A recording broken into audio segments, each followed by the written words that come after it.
ਗੁਰੂ ਅਮਰਦਾਸ ਸਾਹਿਬ ਜੀ ਮਹਾਰਾਜ 128 ਅੰਗ ਤੇ ਪਾਵਨ ਸ਼ਬਦ 31ਵਾਂ ਸ਼ਬਦ ਬਖਸ਼ਿਸ਼ ਕਰ ਰਹੇ ਨੇ।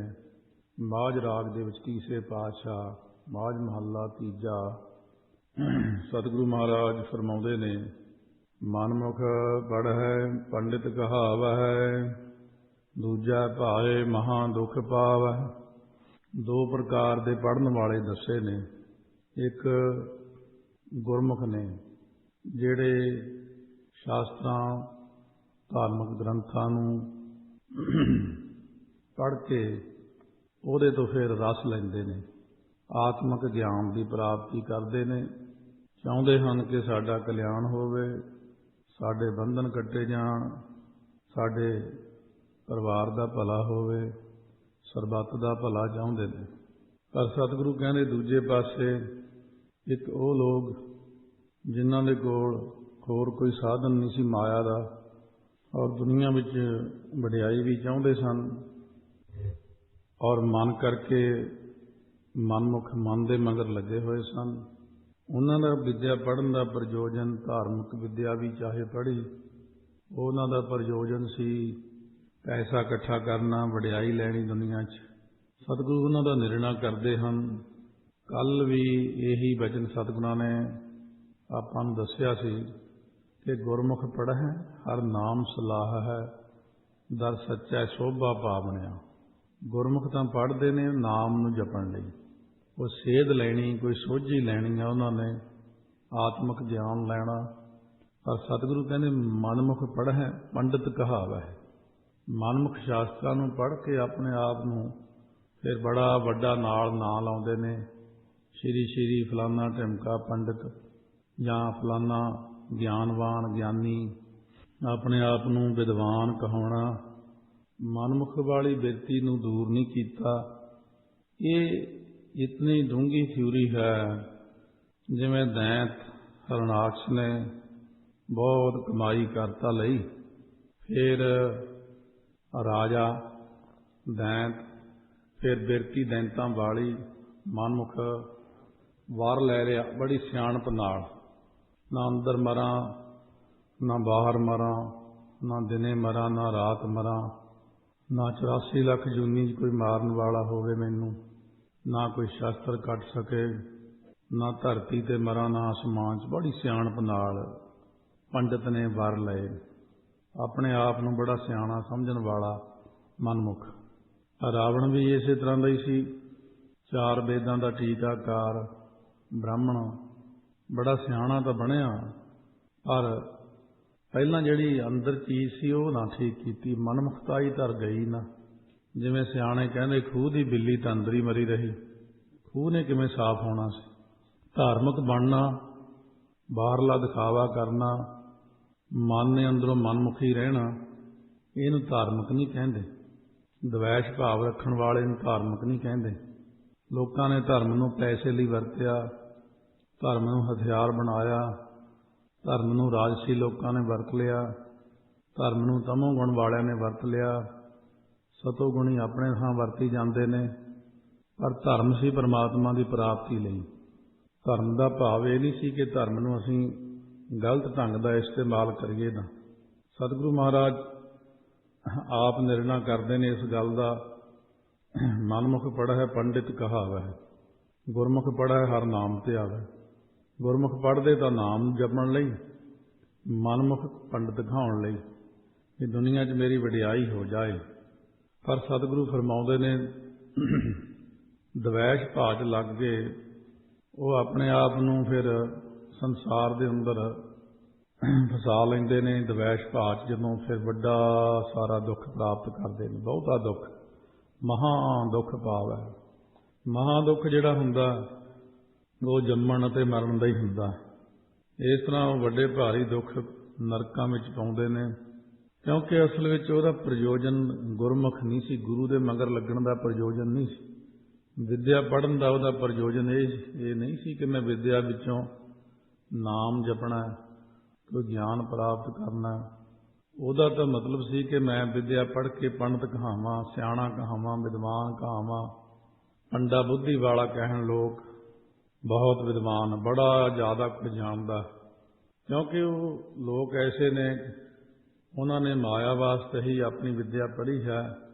विख्या माते किछ सूझै नाही, फिर जूनी आवणिया। वो माया दे विच पहला माया इकट्ठी करते ने, माया दे हंकार करके, क्योंकि अंदर मनमुख जिहड़ा सीगा सुभाव मनमुख सी, उहदा गुरमुख सुभाव बनिया ना, इहदा फायदा नहीं हुंदा। कई चीज़ां ऐसियां गलत हो जांदियां शुरू तो लैके। ताइयों सतगुरु कहंदे भांडा धोए बैस धूप देवो, तौ दूधे को जावो। दुध लैण तां जाओ, पहलां भांडा साफ कर लिओ। ये ना होवे भांडे च दुध पवाईए सारा दुध ही फट जाए, दुध मुश्किया हो जाए, खराब हो जाए। कई तरह दीयां गल्लां होंदियां। कई ऐसे जो दुध खराब हो जाता, पेट भी खराब कर दिंदा नाल ही। कहण तो भाव बचपन तो जे चंगी सिक्ख्या मिली होवे, अंदर ਉਹਦੀ सूई सैट की होवे, पहलां तो नाम वाले पासे नूं दस्सिया समझा मां धन मां फरीद दी माता, उन्हें अपने बच्चे नूं बचपन तो भगती वल लाया। तो इस करके ध्रुव दी माता ने भगती वल लाया, बहुत वधिया सिक्ख्या दित्ती। गोपी चंद दी माता भगती वाले पासे ला बैठी। जदों पुत्र घरों तुरन लग्या रोण लग पई, वो मां अद्धी माता मन्नी। हुण महाराज सच्चे पातशाह कहंदे ने, जदों तक बचपन तो लैके बच्चे की रुचि धार्मिक नहीं हुंदी, एक बच्चे नूं तां मां कहंदी है कथा सिख, कीर्तन सिख, आपां रस लैणा, आपां नाम जपांगे, बड़ा ज्ञान है, आपां ज्ञान लवांगे। फिर गुरु साहब बड़े खुश हुंदे ने, किरपा हुंदी है उन्हां दी, बड़ी मेहर करदे सच्चे पातशाह। गुरु साहब पुत आशीर्वाद दिंदे ने, सारा कुछ दिंदे, बख्शिशां करदे ने। गुरु दे दर्शन हुंदे ने, रस आउंदा है, सिमरन हुंदा हिरदे च। वो सी सैटिंग कर दित्ती ओहदी बचपन तो। एक दे माँ बाप ने कहा कोई काम नहीं करदा, कार नहीं करदा, चल उत्थे इहनूं विद्यालय छड्ड आउणे आ, चल तू कीर्तन सिख लै इत्थे। आ देख किड्डे किड्डे रागी आ, बाहरले मुल्कां नूं जांदे, पैसे कमाउंदे आ, पैसा लिआउंदे, तूं भी लिआया कर। जां फिर तू कथा सिख लै, कथा सिखण नाल बाहर दा वीज़ा लग जाए, कोई कमेटी भेज देगी तैनूं स्पॉन्सर, फिर तू बहुत माया कमा के लिआएगा। ਉਹਦਾ निशाना माया हो गया। माया तो जे ना भी निशाना माया का रखे तां भी मिल जाती है। निशाना प्रचार का रखना, निशाना नाम बाणी का रखना, फिर किहड़ा परा लभद मिट जाती है। मिलनी तो फिर भी परा लभदी है। निशाना रखो ना रखो, दोनों हालातों में ही परा लभद मिलती है। ये गल्लां ही हुंदियां ने। ਉਹਦੀ बिरती के अंदर माँ बाप ने वो चीज़ पा दी। बड़े बड़े बड़े आए, आखे हुण बहुत पढ़ गए, पर निशाना गलत। सतगुरु महाराज कहने विद्या प्राप्त करने तो पहला निशाना देखना सी की सी ओहदा। जे निशाना गलत रख के चल पे आपां जिंदगी च, कई डॉक्टर बने, आउंदा अखबारां च ये डॉक्टर बन के धोखे नाल बंदे दीयां किडनियां कढ के वेच दिंदे आ। बहुत सारियां अलामत, एवं खून कढ़ लेना अगले का वेच देना। वो डॉक्टर कहदा जे भला नहीं कर सकता संसार का। इस करके सतगुरु कहते यह मनमुखता सुभाव के अंदर ही है। बचपन तो लैके मन के अंदर एक गल जे धार लई, बड़ा हो के बहुत पैसा कमाना, इस चीज़ नाल सुभाव मनमुख वाला बन गया। सतगुरु कहते ने विख्या माते किछ सूझै नाही, विषयां विच ते माया विच मस्त होए होए नूं कुछ नहीं सोचदा भी ये चंगा है जां माड़ा है, धार्मिक है जां की चीज़ है। फिर जूनी आवणिया, वो मुड़ मुड़ के फिर जूना च तां आउंदे ने क्योंकि वो गलतियां कीतियां जिहड़ियां उहदा हिसाब देण आउंदे ने। फिर अकाल पुरख की नाराज़गी हो जाती। आपे बीज आपे ही खाओ। गुरु नानक देव जी महाराज सच्चे पातशाह ने जब नानू पंड नाल चर्चा की, पंडित नानू ने पढ़ लिया शास्त्रां च भी लिखिया होया कि कोई गुरु नानक नाम प्रगट होना, नानक नामे करके इधर पश्चिमी इलाके विच बेदियां दी कुल च वो बड़ा वड्डा अवतार होना। सो नानू पंडित ने की कीता, अपना नाम ही नानक रखा लिया। कहंदा मैं ही हाँ वो जिहड़ा वेदां च लिखिया होया। वो दुनिया नूं भड़काउण लगे। जदों गुरु नानक देव जी आए, फिर महाराज नाल चर्चा करन बह गया। ਜਦੋਂ ਬਹੁਤਾ ਹੀ ਬੋਲੀ ਗਿਆ ਕੋਈ ਪ੍ਰਸ਼ਨ ਦਾ ਉੱਤਰ, ਮਹਾਰਾਜ ਕਹਿੰਦੇ ਆਪਣੇ ਦਾਦੇ ਨੂੰ ਪੁੱਛ ਲੈ। ਕਹਿੰਦਾ ਦਾਦੇ ਮਰੇ ਨੂੰ ਤਾਂ ਬਹੁਤ ਸਮਾਂ ਹੋ ਗਿਆ। ਕਹਿੰਦੇ ਤਾਂ ਕੀ ਹੋ ਗਿਆ, ਆ ਲਾਗੇ ਬੈਠਾ ਤੇਰੇ, ਉੱਥੇ ਇੱਕ ਕੁੱਤਾ ਸੁੱਤਾ ਪਿਆ ਸੀ। ਕਹਿੰਦੇ ਮਹਾਰਾਜ ਤੁਸੀਂ ਇੰਨਾ ਗਲਤ ਨਾ ਬੋਲੋ, ਮੇਰਾ ਦਾਦਾ ਤਾਂ ਇੰਨਾ ਸੀਗਾ। ਸਤਿਗੁਰੂ ਕਹਿੰਦੇ ਉਹ ਵੀ ਇਹੋ ਜਿਹੀ ਸੀ ਤੇਰੇ ਵਰਗਾ ਹੀ, ਉਹਨੇ ਵੀ ਵਿਦਿਆ ਪੜ੍ਹੀ ਤਾਂ ਸੀ ਪਰ ਸੀ ਮਨਮੁਖ ਜਿਹਾ ਹੀ, ਉਹ ਭਗਤੀ ਨਹੀਂ ਸੀ ਕੀਤੀ ਉਹਨੇ। ਜਿਹੜਾ ਸਾਧੂ ਸੰਤ ਆਉਂਦਾ ਉਹਦੇ ਨਾਲ ਚਰਚਾ ਕਰਕੇ ਉਹਨੂੰ ਭਜਾਉਂਦਾ ਹੁੰਦਾ ਸੀ। ਉਹ ਜਦੋਂ ਸਾਧੂ ਨੇ ਜਾਣ ਕੇ ਚੁੱਪ ਕਰ ਜਾਣਾ, ਉਹਨੇ ਫਿਰ ਰੌਲਾ ਪਾਉਣਾ। ਕਹਿੰਦੇ ਸਾਧੂ ਆਉਂਦੇ ਗਏ ਇੱਕ ਦਿਨ ਬ੍ਰਹਮ ਗਿਆਨੀ ਮਹਾਂਪੁਰਸ਼ ਆ ਗਏ। ਉਹ ਪਹਿਲਾਂ ਤਾਂ ਗਿੱਜਿਆ ਗਜਾਇਆ ਜਾ ਲਈ ਟੱਕਰ। ਮਹਾਂਪੁਰਸ਼ ਕਹਿੰਦੇ ਜਾ ਕੂਕਰ ਵਾਂਗੂ ਨਾ ਭੌਂਕ ਭੱਜ ਇੱਥੇ। ਉਹ ਕਹਿਣ ਦੀ ਦੇਰ ਸੀ, ਕਹਿੰਦੇ ਫਿਰ ਤੇਰਾ ਦਾਦਾ ਕੂਕਰ ਬਣ ਗਿਆ। ਕਹਿੰਦੇ ਮਹਾਰਾਜ ਮੈਨੂੰ ਤਾਂ ਯਕੀਨ ਨਹੀਂ ਆਉਂਦਾ। ਕਹਿੰਦੇ ਹੁਣੇ ਗੱਲ ਕਰਾ ਦਿੰਦੇ। ਸਤਿਗੁਰਾਂ ਨੇ ਦਿਵ ਦ੍ਰਿਸ਼ਟੀ ਨਾਲ ਦੇਖ ਕੇ ਉਹਦੀ ਆਤਮਾ ਜਗਾਈ ਅੰਦਰੋਂ। ਕਹਿੰਦੇ ਕਰ ਬਈ ਗੱਲ। ਕਹਿੰਦਾ ਹਾਂ ਪੁੱਤ ਮੈਂ ਤੇਰਾ ਦਾਦਾ ਹੀ ਹਾਂ। ਨਾਨੂ ਇਹ ਨਿਰੰਕਾਰ ਹੈ, ਨਾਲੇ ਤਾਂ ਪੁੱਤ ਮੈਨੂੰ ਬਖਸ਼ਾ, ਨਾਲੇ ਆਪ ਚਰਨੀ ਪੈ ਜਾ। ਇਹਨਾਂ ਦੇ ਟੱਕਰ ਨਹੀਂ ਲਈਦੀ ਸਾਧੂ ਸੰਤਾਂ ਨਾਲ। ਇਸ ਟੱਕਰ ਨੇ ਮੈਨੂੰ ਜੂਨੀਆਂ 'ਚ ਪਾਤਾ। ਸਤ ਵਚਨ ਕਹੀਦਾ ਹੁੰਦਾ। ਇਹ ਜਿਹੜੀ ਆਪਣੇ ਕੋਲ ਵਿਦਿਆ ਨਾ, ਇਹ ਗਾਹਾਂ ਨਹੀਂ ਕੰਮ ਆਉਂਦੀ ਹੈ। ਵਿਦਿਆ ਕਿਸੇ ਦੇ ਗਾਹਾਂ ਕੰਮ ਨਹੀਂ ਆਈ। ਉੱਥੇ ਤਾਂ ਇੱਕ ਸਿਰਫ ਪੁੱਛਦੇ ਨਾਮ ਕਿੰਨਾ ਜਪਿਆ, ਬਾਕੀ ਗੱਲਾਂ ਛੱਡ ਦੇ, ਚਰਨੀ ਪੈ ਜਾ ਇਹਨਾਂ ਦੇ। ਉਸ ਵਕਤ ਨਾਨੂ ਪੰਡਤ ਗੁਰੂ ਨਾਨਕ ਸਾਹਿਬ ਦੇ ਚਰਨੀ ਪੈ ਗਿਆ।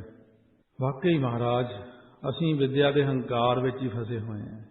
ਇਸ ਕਰਕੇ ਸਤਿਗੁਰੂ ਮਹਾਰਾਜ ਸੱਚੇ ਪਾਤਸ਼ਾਹ ਕਹਿੰਦੇ ਨੇ ਮੁੜ ਮੁੜ ਕੇ ਉਹ ਫਿਰ ਜੂਨਾ 'ਚ ਆਈ ਜਾਂਦਾ।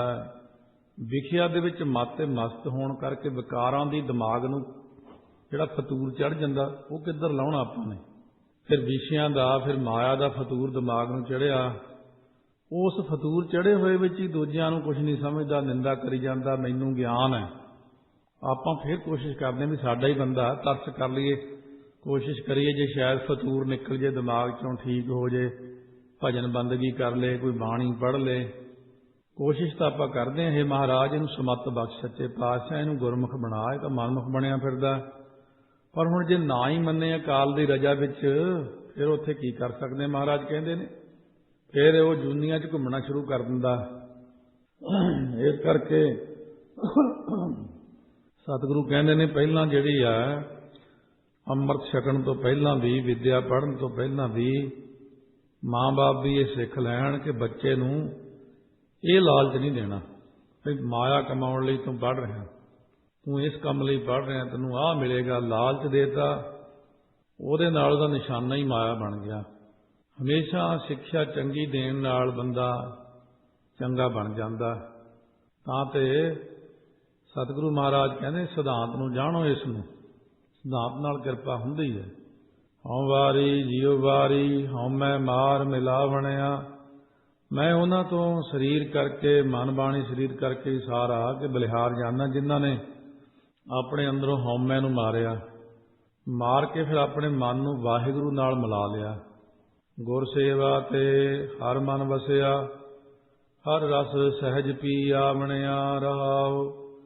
ਪੂਰਿਆਂ ਗੁਰਾਂ ਦੀ ਸੇਵਾ ਕਰਕੇ ਜਿਨ੍ਹਾਂ ਨੇ ਮਨ ਦੇ ਵਿੱਚ ਨਾਮ ਨੂੰ ਵਸਾਇਆ ਹੈ, ਉਹ ਸੁਤੇ ਸਿੱਧੀ ਨਿਰਜਤਨੀ ਹੋਰਨਾਂ ਲੋਕਾਂ ਨੂੰ ਵੀ ਵਾਹਿਗੁਰੂ ਨਾਮ ਰਸ ਪਿਲਾਉਂਦੇ ਨੇ। ਨਿਰਜਤਨ, ਹਰ ਰਸ ਸਹਿਜ ਪੀ ਆਵਣਿਆ। ਸਿਹਾਰੀ ਬਿਹਾਰੀ ਇੱਕ ਹੁੰਦੀ ਆ, ਸਿਹਾਰੀ ਪਿਆਵਣਿਆ। ਇਹ ਹੈਗਾ ਪੀ ਅੱਖਰ ਆ, ਪੀ ਆਵਣਿਆ ਬਿਹਾਰੀ ਨਾਲ। ਬਹੁਤ ਵਾਰੀ ਇਹ ਪਿੱਛੋਂ ਸਾਰੇ ਚਲੇ ਆ ਰਹੇ ਨੇ। ਮਿਲਾਵਣਿਆ ਹੁੰਦਾ, ਸਿਹਾਰੀ ਲੱਗੀ ਹੋਈ ਹੈ। ਸਿਹਾਰੀ ਤੇ ਬਿਹਾਰੀ ਦਾ ਧਿਆਨ ਰੱਖਣਾ। ਜੇ ਸਹਿਜ ਗਾਏ ਪੀ ਆਵੈ ਹੋ ਰਸ, ਕਥ ਕਥਾ ਤਿਨ ਜਾਨੀ, ਤੇ ਆਵੈ ਨਹੀਂ ਕਹਿਣਾ। ਫਿਰ ਉਹ ਤਾਂ ਉਹ ਗੱਲ ਹੋ ਗਈ ਜਿਵੇਂ ਪਾਈਪ ਅੱਖਰ ਹੈ ਜਿਹੜਾ, ਇਹਨੂੰ ਆਮ ਤੌਰ ਤੇ ਪੰਜਾਬ 'ਚ ਕਹਿਣਗੇ ਪਾਈਪ ਲੈਣ ਚੱਲਿਆ, ਟਿਊਬ ਨੂੰ ਕਹਿਣਗੇ ਟੂਬ ਲਿਆਉਣੀ ਆ। ਫਿਰ ਆਪਾਂ ਬਾਣੀ 'ਚ ਵੀ ਇਹੀ ਚੀਜ਼ ਕਰਦੇ ਹਾਂ। ਸੋ ਇਸ ਤਰ੍ਹਾਂ ਮਹਾਰਾਜ ਸੱਚੇ ਪਾਤਸ਼ਾਹ ਕਹਿੰਦੇ ਜਿਵੇਂ ਰੱਖੇ ਰੱਖਣਹਾਰ ਆਪ ਉਬਾਰਿਆਂ, ਉੱਥੇ ਸਾਰੇ ਜਣੇ ਰੀਅਨ ਬੋਲੀ ਆ, ਉਬਾਰੀਆਂ ਸੁਣੀਏ ਸਿੱਧ ਪੀਰ ਸੁਰਨਾਥ। ਐਸੀਆਂ ਐਸੀਆਂ ਗਲਤੀਆਂ ਜਿਹੜੀਆਂ ਨੇ ਸੁਧਾਰਨ ਵਾਲੀਆਂ ਹੁੰਦੀਆਂ ਨੇ। ਸੋ ਦਰਸ਼ਨ ਪਰਸੀ ਹੈ ਗੁਰੂ ਕੈ, ਪਰਸ ਹੈ ਪਾਠ ਹੈ ਸਿਹਾਰੀ ਨਾਲ। ਇਸ ਤਰ੍ਹਾਂ ਦੀ ਵਿਚਾਰ ਦੇਖ ਲੈਣੀ। ਤਾਂ ਵਿਸ਼ਰਾਮ ਦੇ ਕੇ ਮਹਾਰਾਜ ਫਰਮਾਉਂਦੇ ਨੇ, ਮਨਮੁਖ ਦਸ਼ਾ ਕਥਨ ਕਰਦੇ ਨੇ, ਜੋ ਪਾਂਡਾ ਹੈ ਮਨਮੁਖ, ਪੰਡਾ ਬੁੱਧੀ ਵਾਲਾ, ਮਾਇਆ ਦਾ ਉਪਾਸ਼ਕ, ਵਿਸ਼ਿਆਂ ਦੇ ਵਿੱਚ ਖੱਚਤ, ਵੇਦ ਪੜ੍ਹੈ ਹਰ ਰਸ ਨਹੀਂ ਆਇਆ, ਬਾਦ ਵਖਾਣ ਹੈ ਮੋਹੇ ਮਾਇਆ। ਜਿਹੜੇ ਬੰਦੇ ਵੇਦਾਂ ਸ਼ਾਸਤਰਾਂ ਧਾਰਮਿਕ ਗ੍ਰੰਥਾਂ ਨੂੰ ਕਿਸੇ ਨੂੰ ਵੀ ਪੜ੍ਹਦੇ ਨਹੀਂ, ਨਿਰਾ ਉੱਥੇ ਹੀ ਨਹੀਂ ਲਾਉਣਾ। ਵੇਦ ਦਾ ਅਰਥ ਗਿਆਨ ਹੁੰਦਾ। ਜਿਹੜੇ ਗਿਆਨ ਦੀਆਂ ਪੁਸਤਕਾਂ ਪੜ੍ਹ ਲਈਆਂ ਪਰ ਉਹਨਾਂ ਨੂੰ ਨਾਮ ਦਾ ਰਸ ਨਾ ਆਇਆ, ਕਿਉਂਕਿ ਉਹ ਮਾਇਆ ਦੇ ਮੋਹੇ ਹੋਏ ਜਿਹੜੇ ਲੋਕ ਨੇ ਝਗੜੇ ਕਰਦੇ ਨੇ। ਅਸਲ ਵਿੱਚ ਝਗੜਾ ਹੀ ਮਾਇਆ ਦਾ, ਚਰਚਾ ਕਰਦੇ ਨੇ, ਦੁਕਾਨਦਾਰੀ ਹੈ, ਦੁਨੀਆ ਨੂੰ ਆਪਣੇ ਵੱਲ ਖਿੱਚਣ ਲਈ ਮੈਂ ਠੀਕ ਹਾਂ। ਐਸਾ ਕਰਦੇ ਨੇ ਕਿ ਕਈ ਵਾਰੀ ਠੀਕ ਗੱਲ ਨੂੰ ਹੀ ਗਲਤ ਕਹਿ ਦਿੰਦੇ ਨੇ। ਉਹਦੇ ਨਾਲ ਦੁਨੀਆ ਆਕਰਸ਼ਿਤ ਹੁੰਦੀ ਵੀ ਇਹਨੂੰ ਬੜਾ ਪਤਾ, ਵੀ ਬਹੁਤ ਵਿਦਵਾਨ ਆਦਮੀ। ਇਹਨੂੰ ਦੇਖੋ, ਪਹਿਲਾਂ ਜਿਹੜੀ ਗੱਲ ਚੱਲੀ ਆਉਂਦੀ ਸੀਗੀ ਉਹ ਗਲਤੀ ਸੀ ਅਸਲ 'ਚ, ਆਹ ਤਾਂ ਹੁਣ ਖੋਜ ਹੋਈ ਨਵੀਂ। ਉਹ ਭਾਵੇਂ ਗਲਤੀ ਦੱਸੇ ਲੋਕਾਂ ਨੂੰ, ਪਰ ਲੋਕ ਕਹਿੰਦੇ ਹਾਂ ਇਹ ਨਵੀਂ ਖੋਜ। ਸਾਰੀ ਦੁਨੀਆ ਉੱਧਰ ਲਾ ਲਈ, ਕਸਟਮਰ ਬਣਾਉਂਦਾ ਆਪਣੇ, ਇਹ ਪੈਸੇ ਦੇ ਕੇ ਜਾਣਗੇ ਮੈਨੂੰ ਮਿਲਣਗੇ, ਪਰਸਨਲੀ ਮਿਲਣਗੇ। ਮਹਾਰਾਜ ਸੱਚੇ ਪਾਤਸ਼ਾਹ ਕਹਿੰਦੇ ਨਾਮ ਦੀ ਗੱਲ ਛੱਡ ਕੇ ਵਪਾਰ ਕਰਦਾ ਵਿਦਿਆ ਪੜ੍ਹ ਕੇ, ਕਿਉਂਕਿ ਉਹਨੂੰ ਤਾਂ ਰਸ ਆਇਆ ਹੀ ਨਹੀਂ ਨਾਮ ਦਾ। ਤੇ ਝਗੜਾ ਕਾਹਦੇ ਲਈ ਕਰਦਾ? ਬਾਦ ਵਖਾਣਾ ਮੋਹੇ ਮਾਇਆ, ਮਾਇਆ ਵਾਸਤੇ ਝਗੜਾ ਕਰਦਾ। ਲੋਕਾਂ ਨੂੰ ਆਪਣੇ ਵੱਲ ਖਿੱਚਣ ਲਈ ਤਰ੍ਹਾਂ ਤਰ੍ਹਾਂ ਦੀਆਂ ਗੱਲਾਂ ਸੁੱਟਦਾ, ਉਹਨਾਂ ਤੇ ਗਿਆਨ ਦੀਆਂ ਗੱਲਾਂ ਕਰਦਾ। ਲੋਕੀ ਵੀ ਗਿਆਨ ਤੱਕ ਹੀ ਸੀਮਤ ਰਹਿ ਜਾਂਦੇ ਨੇ, ਰੱਬੀ ਗਿਆਨ ਨੂੰ ਕੋਈ ਪ੍ਰਾਪਤ ਨਹੀਂ ਕਰਦਾ। ਰੱਬੀ ਰਸ ਇਹਨਾਂ ਚੀਜ਼ਾਂ ਨੂੰ ਛੱਡ ਜਾਂਦਾ। ਅਗਿਆਨ ਮਤੀ ਸਦਾ ਅੰਧਿਆਰਾ, ਗੁਰਮੁਖ ਬੂਝ ਹਰ ਗਾਵਣਿਆ। ਜਿਹੜੇ ਮਨਮੁਖ ਨੇ ਉਹਨਾਂ ਦੀ ਜਿਹੜੀ ਮਤੀ ਤੋਂ ਭਾਵ ਬੁੱਧੀ ਵਿੱਚ ਹਮੇਸ਼ਾ ਹੀ ਅਗਿਆਨਤਾ ਦਾ ਹਨੇਰਾ ਛਾਇਆ ਰਹਿੰਦਾ। ਜਿਵੇਂ ਰਾਤ ਮਹਾਰਾਜ ਗੁਰੂ ਨਾਨਕ ਸਾਹਿਬ ਨੇ ਦੱਸਿਆ, ਲਗਾਤਾਰ ਕਥਾ ਦੇ ਵਿੱਚ ਆ ਹੀ ਜਾਂਦਾ ਸਵੇਰੇ ਸ਼ਾਮ ਐਸਾ। ਸਤਿਗੁਰੂ ਕਹਿੰਦੇ ਇਹ ਭੇਦ ਨੂੰ ਬੁੱਝ ਕੇ ਸਮਝ ਕੇ ਗੁਰਮੁਖਾਂ ਨੇ ਹਰੀ ਦੇ ਗੁਣਾਂ ਨੂੰ ਗਾਉਣਾ ਕੀਤਾ। ਗੁਰਮੁਖਾਂ ਨੇ ਸਮਝ ਲਿਆ, ਉਹਨਾਂ ਨੇ ਬੁੱਧੀ ਵਿੱਚੋਂ ਪਹਿਲਾਂ ਅਗਿਆਨ ਦਾ ਹਨੇਰਾ ਦੂਰ ਕੀਤਾ, ਫਿਰ ਨਾਮ ਜਪਿਆ। ਆਪਾਂ ਕਮਰੇ 'ਚ ਵੜ ਜਾਈਏ, ਹਨੇਰਾ ਹੋਵੇ, ਕਮਰੇ 'ਚ ਘੁੱਪ, ਬਿਨਾਂ ਲਾਈਟ ਲਾਇਆ ਅੱਗੇ ਵਧੀਏ, ਗੋਡੇ 'ਚ ਕੁਰਸੀ ਵੱਜ ਗਈ, ਕਦੇ ਬੈੱਡ ਵੱਜ ਗਿਆ, ਕਦੇ ਕੋਈ ਚੀਜ਼ ਚੁੱਭ ਗਈ, ਕਦੇ ਥੰਮਲੇ 'ਚ ਮੱਥਾ ਵੱਜੂ, ਫਿਰ ਉਹਦਾ ਕੀ ਫਾਇਦਾ? ਪਹਿਲਾਂ ਲਾਈਟ ਲਾ ਲਓ, ਸਾਰਾ ਰਸਤਾ ਸੋਹਣਾ ਦਿਖੇ। ਸਤਿਗੁਰੂ ਕਹਿੰਦੇ ਨੇ ਪਹਿਲਾਂ ਜਿਹੜਾ ਗੁਰੂ ਦਾ ਗਿਆਨ ਹੈ, ਬਹਿ ਕੇ ਕਥਾ ਸੁਣੋ ਪਹਿਲਾਂ ਪਿਆਰ ਨਾਲ, ਫਿਰ ਅਭਿਆਸ ਦੇ ਰਸਤੇ ਤੇ ਤੁਰੋ। ਤੇ ਜੇ ਆਪਾਂ ਅਗਿਆਨਮਤੀ ਹਨੇਰੇ ਵਿੱਚ ਹੀ ਗਾਹਾਂ ਨੂੰ ਵਧਣ ਦਾ ਯਤਨ ਕੀਤਾ, ਫਿਰ ਆਪਾਂ ਕਿਤੇ ਨਾ ਕਿਤੇ ਟੱਕਰਾਂ ਖਾਂਦੇ ਫਿਰਾਂਗੇ। ਸੋਝੀ ਪਹਿਲਾਂ ਪਾਉਣੀ ਮਨ ਦੇ ਅੰਦਰ। ਸੋਝੀ ਦੇ ਨਾਲ ਗੱਡੀ ਨੂੰ ਲਾਈਟਾਂ ਲੱਗੀਆਂ ਹੁੰਦੀਆਂ, ਇਹ ਸੋਝੀ ਪਾਉਂਦੀ ਸੜਕ ਦੀ, ਅੱਗੇ ਚਿੱਟੀਆਂ ਲਕੀਰਾਂ, ਫਿਰ ਉਹ ਚਮਕਦੀਆਂ ਜਿਹੜੀਆਂ ਚੀਜ਼ਾਂ ਰਾਤ ਨੂੰ। ਜੇ ਲਾਈਟਾਂ ਬੰਦ ਹੋ ਜਾਣ, ਨਾ ਚਿੱਟੀ ਲਕੀਰ ਦਿਖੇ ਤੇ ਨਾ ਹੀ ਫਿਰ ਚਮਕਣ ਵਾਲੀਆਂ ਚੀਜ਼ਾਂ ਚਮਕਣ, ਨਾ ਹੀ ਸੜਕ ਦਿਖੇ ਕਿੱਧਰ ਨੂੰ ਗਈ। ਸਤਿਗੁਰੂ ਕਹਿੰਦੇ ਇਸ ਤਰ੍ਹਾਂ ਗਿਆਨ ਦੀਆਂ ਲਾਈਟਾਂ ਬਾਲ ਕੇ ਚੱਲੋ। ਗੁਰੂ ਦਾ ਗਿਆਨ ਲਾਈਟ ਰੂਪ ਹੈ, ਇਹ ਦਿਖਾਉਂਦਾ ਹੈ ਰਸਤਾ।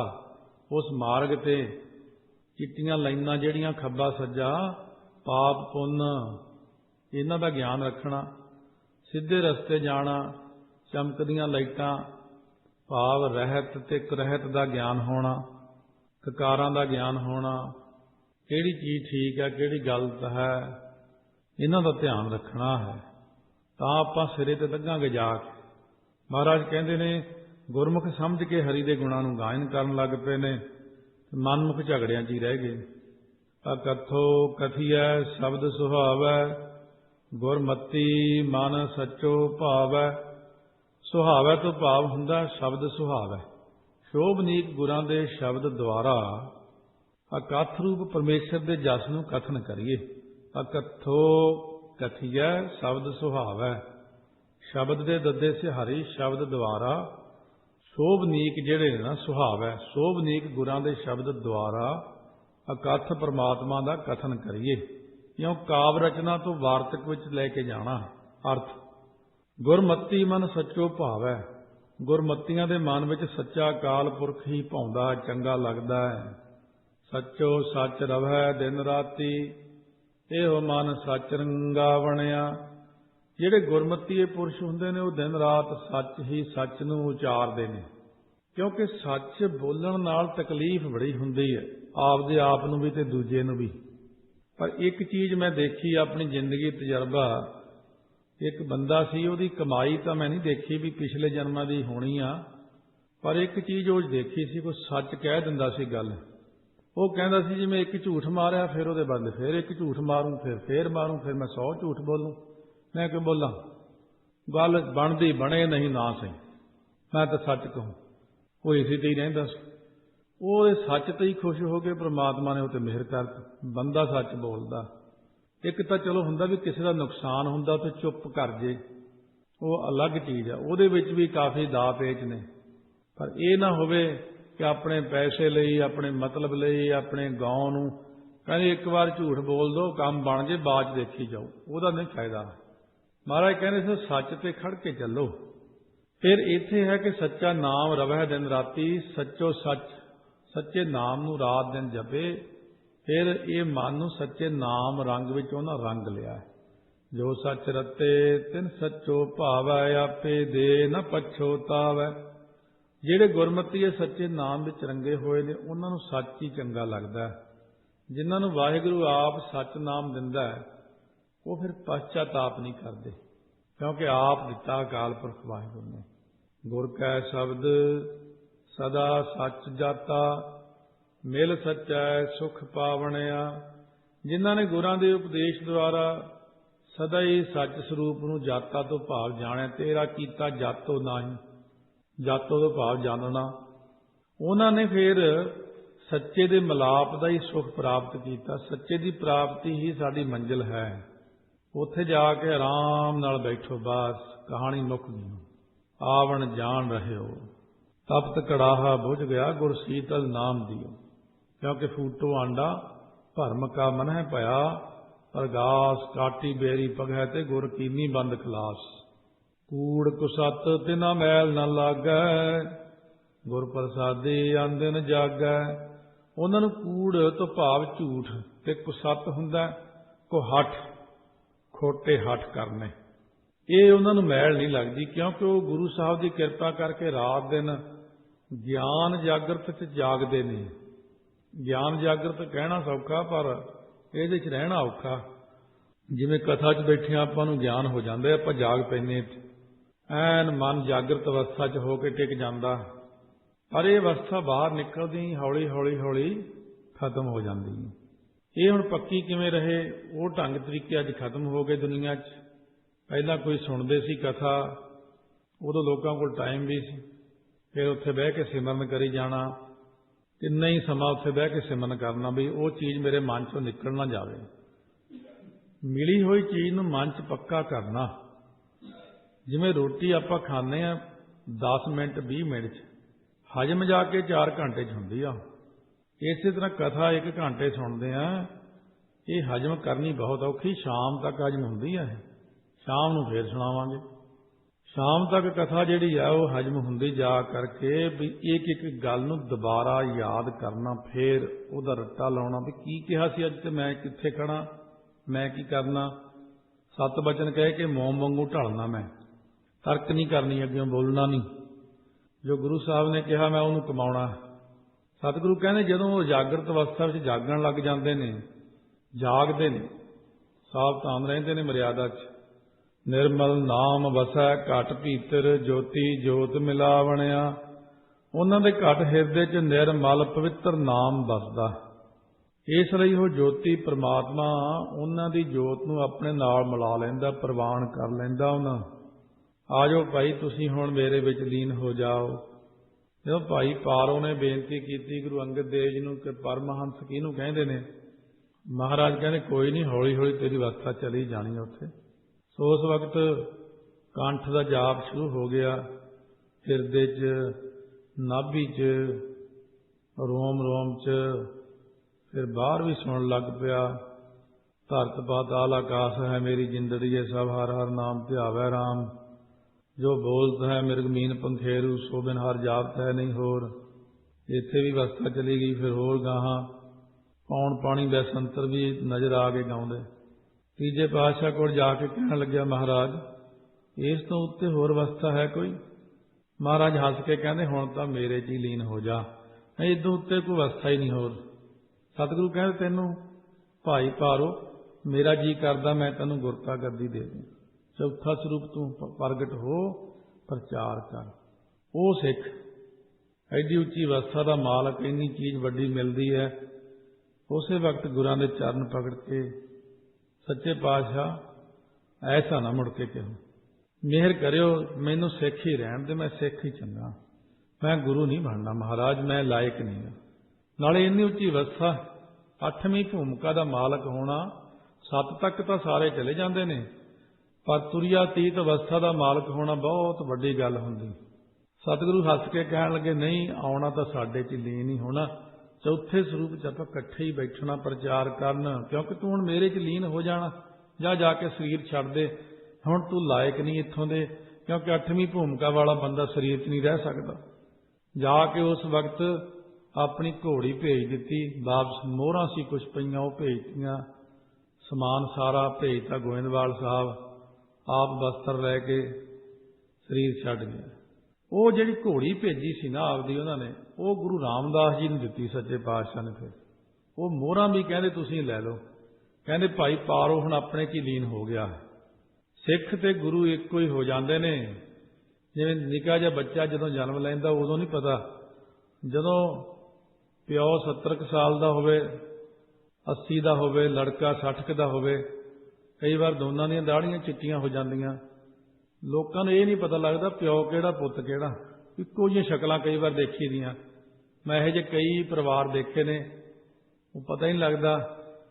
इस करके सतगुरु कहने, जब सिख हौली हौली गुरु का जाप करी जाता, वो गुरु रूप ही हो जाता, हौली हौली रूप होना, गुरु नहीं बन जाता।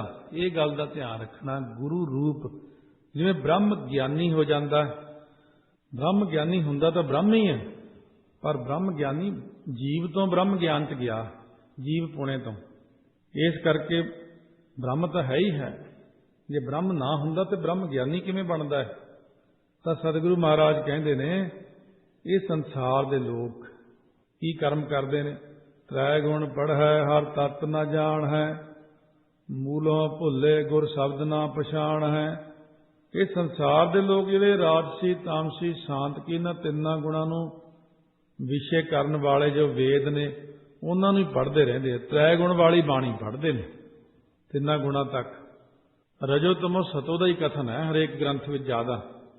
इसे करके गुरु ग्रंथ साहिब नूं गुरु पदवी लगी, क्योंकि ये रजो तमो सतो नहीं, ये चौथे तो ही शुरू हुंदा काम, चौथी पदवी तो ही शुरू हुंदा, क्योंकि गुरु ग्रंथ साहिब शुरू ही एक ओंकार तो हुंदा, सतनाम करता पुरख, ये सारा चौथा पद ही। तो सतगुरु महाराज सच्चे पातशाह कहते ने, संसार के लोग 3 गुण पढ़ते हैं, पर तत्त सिद्धांत परमात्मा नूं जाणदे नहीं है। वो रात भी कथन आया सी, ताइयों रात की कथा दे नाल ये कथा मिल के आपस में समझौता कर लैंदियां भी तैनूं पता लग जाएगा भी रात की भी सुननी है। दस्या सी रात के तमो गुण तो सथूल देही बनी अपनी, बड़ी वधिया चीज़ है। रजो गुण तो अपनी इंद्रियां बणियां ने, सतो गुण तो अपना अंदरला अंतशकरण है ना, जिथे जिथे जाके नाम बसदा, वो सतो गुण तो बनिया। इसे करके शरीर का सुभाव तामसी, सौना खाना पीना, चटपटियां चीज़ां मंगी जानियां, दलिदरी जी देही हो जाती कई बार। इंद्रियां रजोगुणी है, एक्टिव थोड़ियां जी, हाँ आम बंदे ज तमोगुणी तो हमने शराबी कबाबी जे पी के डिगे पे है। राजसी लोग जिहड़े थोड़े जे एक्टिव होंदे ने होर ढंग दे, ये साडियां अखां कन हथ नक पैर, ये रजोगुणियां वांगू राजसी हुंदे थोड़े जे, इन्हां दे सुभाਅ अलग किस्म दे। जिहड़ा साडे अंदर अंतशकरण है वो सतोगुणी है। इसे करके सतोगुण तीसरा पद होण करके उत्थे चौथी पदवी नाल साडी सांझ पैंदी आत्मा विच। ताइयों सतगुरु कहंदे जिहड़े बंदे तमोगुणी शरीर विच ही वरती जांदे उन्हां नूं कित्थे सोझी पैणी है, जिहड़ी इंद्रियां विच ही वरती जांदे इंद्रियां दे स्वादां नूं लैंदे उन्हां नूं कित्थे सोझी पैणी है। ये तां अंदर नूं आउणा पैणा अंतशकरण विच, जिथे सतोगुण वरतदा अपने सतोगुण विच जाके तीसरी पौड़ी आ ते उत्थे चौथी ते सहजे ही चले जावांगे। मूलों भुल्ले गुर शब्द ना पछाणै। ਜਿਹੜੇ ਲੋਕ ਤਿੰਨਾਂ ਗੁਣਾਂ ਵਿੱਚ ਵਰਦੇ ਨੇ ਉਹ ਮੂਲੋਂ ਮੁੱਢੋਂ ਹੀ ਭੁੱਲੇ ਹੋਏ ਨੇ, ਗੁਰੂ ਦੇ ਸ਼ਬਦ ਨੂੰ ਪਛਾਣਦੇ ਨਹੀਂ ਹੈਗੇ। ਮੋਹ ਵਿਆਪੇ ਕਿਛ ਸੂਝੈ ਨਾਹੀ, ਗੁਰ ਸ਼ਬਦੀ ਹਰ ਪਾਵਣਿਆ। ਉਹਨਾਂ ਨੂੰ ਮੋਹ ਦੇ ਵਿੱਚ ਵਿਆਪਣ ਕਰਕੇ ਕੁਝ ਸਮਝ ਹੀ ਨਹੀਂ ਪੈਂਦੀ। ਅਸਲ ਵਿੱਚ ਮੋਹ ਬੰਦੇ ਨੂੰ ਖਰਾਬ ਕਰ ਜਾਂਦਾ। ਇਸ ਕਰਕੇ ਸੰਸਾਰ ਦੇ ਵਿੱਚ ਬਹੁਤ ਸਾਰੇ ਮੋਹ ਦੀ ਗੱਲ ਹੁਣ ਆਈ ਹੈ। ਮੋਹ ਕਰਕੇ ਬਹੁਤ ਸਾਰੇ ਸਾਧੂ ਸੰਤ ਪਹਿਲਾਂ ਤਾਂ ਜਾਇਦਾਦ ਸੰਗਤ ਨੇ ਦਿੱਤੀ ਜਿਸ ਕੰਮ ਲਈ ਵੀ ਆਹ ਕੰਮ ਲਈ ਤੁਸੀਂ ਇਹ ਜਾਇਦਾਦ ਆ ਪੈਸਾ ਲੈ ਲਓ ਜੀ, ਉਹ ਬਣਾਈ ਗਿਆ ਜਾਂਦਾ ਪ੍ਰਾਪਰਟੀ ਆਪਣੇ ਮੁੰਡੇ ਨਾਂ ਲਾ ਗਿਆ। ਮੋਹ ਚ ਆ ਕੇ ਚਾਹੀਦੀ ਤਾਂ ਪੰਥ ਨੂੰ ਦੇ ਦਿੰਦਾ, ਚੀਜ਼ ਪੰਥ ਦੀ ਸੀ, ਪ੍ਰਚਾਰ ਲਈ ਸੀ, ਪਰ ਉਹ ਆਪਣੇ ਲੜਕੇ ਨਾਂ ਲਾ ਗਿਆ। ਉਹ ਮੋਹ ਚ ਆ ਕੇ ਲਾ ਗਿਆ, ਸਾਰੀ ਸੰਗਤ ਦੇ ਮਨੋਂ ਉਤਰ ਗਿਆ, ਦਿਲ ਟੁੱਟ ਗਿਆ। ਵੈਸੇ ਪ੍ਰਮਾਣ ਦਿੰਦਾ, ਕੋਈ ਲਾਉਂਦਾ ਨਹੀਂ ਏਦਾਂ। ਮੈਨੂੰ ਇਹ ਵੀ ਨਹੀਂ ਪਤਾ ਕਿਸੇ ਨੇ ਲਾਈ ਕਿ ਨਹੀਂ। ਕਈ ਸੋਚਣਗੇ ਪਤਾ ਨਹੀਂ ਇਹਨੂੰ ਪਤਾ, ਜਾਂ ਕੋਈ ਕਹੂਗਾ ਮੈਨੂੰ ਜਾਣ ਕੇ ਕਿਹਾ। ਮੈਂ ਤਾਂ ਵੈਸੇ ਮੋਹ ਦੀ ਵਿਆਖਿਆ ਕਰਦਾ। ਮੋਹ ਇਹੋ ਜਿਹੀ ਚੀਜ਼ ਹੈ ਕਿ ਬੰਦਾ ਧਾਰਮਿਕ ਚੀਜ਼ ਨੂੰ ਵਰਤਦਿਆਂ ਆਪਣੇ ਪਰਿਵਾਰ ਵੱਲ ਨੂੰ ਖਿੱਚ ਕੇ ਲੈ ਜਾਂਦਾ। ਨਹੀਂ, ਗੁਰੂ ਨਾਨਕ ਸਾਹਿਬ ਨੇ ਨਹੀਂ ਐਸਾ ਕੀਤਾ। ਉਹਨਾਂ ਦੇਖਿਆ ਵੀ ਲਾਇਕ ਕੌਣ ਹੈ। ਸੇਵਾਦਾਰ ਗੁਰੂ ਅੰਗਦ ਦੇਵ ਜੀ ਮਹਾਰਾਜ, ਗੁਰੂ ਅੰਗਦ ਦੇਵ ਜੀ ਨੇ ਦੇਖਿਆ ਲਾਇਕ ਕੌਣ ਹੈ। ਉਹਨਾਂ ਆਪਣੇ ਪੁੱਤਰਾਂ ਨੂੰ ਦਿੱਤੀ, ਗੁਰੂ ਅਮਰਦਾਸ ਜੀ ਨੂੰ ਬਖਸ਼ਿਸ਼ ਕੀਤੀ। ਇਹ ਪੰਥਕ ਰੀਤੀ। ਜੇ ਅਸੀਂ ਇਹ ਮੋਹ ਵਿੱਚ ਪੈ ਕੇ ਆਪਣੇ ਬੱਚਿਆਂ ਨੂੰ ਚੀਜ਼ਾਂ ਦੇਣ ਲੱਗ ਗਏ, ਪੰਥਕ, ਬੱਚਿਆਂ ਨੇ ਤਾਂ ਹੋਰ ਹੀ ਪਾਸੇ ਗੱਡੀ ਲੈ ਜਾਣੀ ਹੈ, ਪੰਥਕ ਚੀਜ਼ਾਂ ਦਾ ਖਤਮ। ਇਹ ਚੀਜ਼ਾਂ ਨੂੰ ਸੋਚਣਾ ਚਾਹੀਦਾ ਪੰਥਕ ਸਾਰਿਆਂ ਨੂੰ, ਚਾਹੇ ਉਹ ਪੰਥ ਦੇ ਵਿੱਚ ਵੱਡਾ ਲੀਡਰ ਹੈ, ਚਾਹੇ ਪੰਥ ਦੇ ਵਿੱਚ ਸੰਤ ਸਾਧੂ ਹੈ, ਚਾਹੇ ਕੋਈ ਪ੍ਰਚਾਰਕ ਹੈ। ਜਿਹੜੀ ਚੀਜ਼ ਸੰਗਤ ਨੇ ਜਿਸ ਕੰਮ ਲਈ ਦਿੱਤੀ ਹੈ। ਬਾਬਾ ਹਰਨਾਮ ਸਿੰਘ ਜੀ ਰਾਮਪੁਰ ਖੇੜੇ ਵਾਲਿਆਂ ਕੋਲ ਜੋ ਜਾਂਦੇ ਸੀ, ਉੱਥੇ ਉਹਨਾਂ ਕੋਲ 5-6 ਡੱਬੇ ਜਿਹੇ ਰੱਖੇ ਹੋਏ। ਮੈਂ ਬਾਬਾ ਜੀ ਇਹ ਕਿੱਦਾਂ ਲਿਖਿਆ? ਸੀਮਟ ਹੈ, ਸਰੀਆ, ਲੰਗਰ ਹੈ। ਕਹਿੰਦੇ ਮੈਨੂੰ ਜਿਵੇਂ ਕੋਈ ਕਹੇ ਨਾ ਬਾਬਾ ਜੀ ਆਹ ਮਾਇਆ ਲੈ ਲਓ, ਭਾਈ ਇਹ ਕਾਹਦੇ ਤੇ ਲਾਉਣੀ ਹੈ? ਬਾਬਾ ਜੀ ਇੱਥੇ ਲੰਗਰ ਚ ਲਾ ਲਿਓ। ਅੱਛਾ ਭਾਈ ਲੰਗਰ ਵਾਲੇ ਡੱਬੇ ਚ ਪਾ ਦੇ ਇਹਨੂੰ। ਬਾਬਾ ਜੀ ਇਹ ਸੀਮਟ ਵਾਸਤੇ ਇੱਥੇ ਸੇਵਾ ਚ। ਅੱਛਾ ਭਾਈ ਸੀਮਟ ਵਾਲੇ ਡੱਬੇ ਚ ਪਾ ਦੇ। ਕਹਿੰਦੇ ਮੈਂ ਸੰਗਤ ਨਾਲ ਧੋਖਾ ਨਹੀਂ ਕਰਦਾ।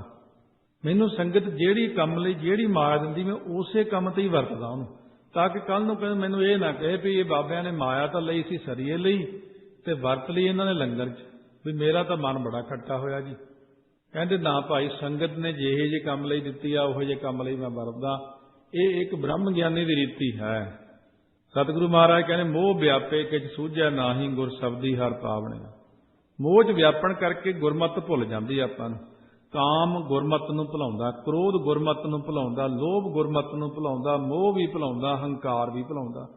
ਇਹ ਪੰਜੇ ਸਾਨੂੰ ਗੁਰਮਤਿ ਤੋਂ ਦੂਰ ਕਰ ਦਿੰਦੇ ਆ। ਇਸੇ ਕਰਕੇ ਜਿਨ੍ਹਾਂ ਦੇ ਅੰਦਰ ਪੰਜ ਜ਼ਿਆਦਾ ਪ੍ਰਬਲ ਨੇ ਉਹ ਧਰਮੀ ਨਹੀਂ ਬਣ ਸਕਦੇ। ਤਾਈਓ ਸਤਿਗੁਰੂ ਨੇ ਸਾਨੂੰ ਹੰਕਾਰ ਤੋਂ ਸੁਚੇਤ ਰਹਿਣ ਲਈ ਕਿਹਾ। ਚਾਰ ਕ੍ਰਿਤਾਂ ਇਸੇ ਕਰਕੇ ਨਹੀਂ ਕਰਨ ਦਿੰਦੇ, ਹੁੱਕਾ, ਹਜਾਮਤ, ਹਲਾਲੋ, ਹਰਾਮ। ਇਹ ਚਾਰ ਕ੍ਰਿਤਾਂ ਜਿਹੜੀਆਂ ਨੇ, ਪੰਜਵੀਂ ਜਿਹੜੀ ਆ ਜਾਂਦੀ ਆ ਫਿਰ ਛੋਟੀਆਂ ਵਿੱਚ, ਹੈ ਤਾਂ ਸਾਰਿਆਂ ਦੀ ਮਾਂ ਉਹ ਸ਼ਰਾਬ। ਉਹ ਕ੍ਰਹਿਤ ਜਿਹੜੀ ਉਹ ਵੀ ਕ੍ਰਹਿਤ ਹੀ ਹੈ, ਕਿਉਂਕਿ ਰਹਿਤ ਤੋਂ ਬਾਹਰ ਹੈ ਚੀਜ਼। ਜਿਤ ਪੀਤਾ ਮਤ ਦੂਰ ਹੋਏ, ਬਰਲ ਪਵੇ ਵਿੱਚ ਆਏ, ਆਪਣਾ ਪਰਾਇਆ ਨਾ ਪਛਾਣਈ, ਖਸਮੋਂ ਧੱਕੇ ਖਾਏ। ਉਹ ਜਦੋਂ ਪੀ ਲੈਂਦਾ, ਨਸ਼ਾ ਕੋਈ ਕਰ ਲੈਂਦਾ, ਨਸ਼ੇ ਵਾਲਾ ਵਿਅਕਤੀ ਧਰਮ ਨੂੰ ਨਹੀਂ ਕਮਾ ਸਕਦਾ। ਮਹਾਰਾਜ ਨੇ ਨਸ਼ਾ ਤਾਂ ਕੋਈ ਵੀ ਨਹੀਂ ਹਾਂ ਕੀਤੀ ਸੀ, ਪਰ ਲੋਕ ਬੜੇ ਉਸਤਾਦ ਨੇ।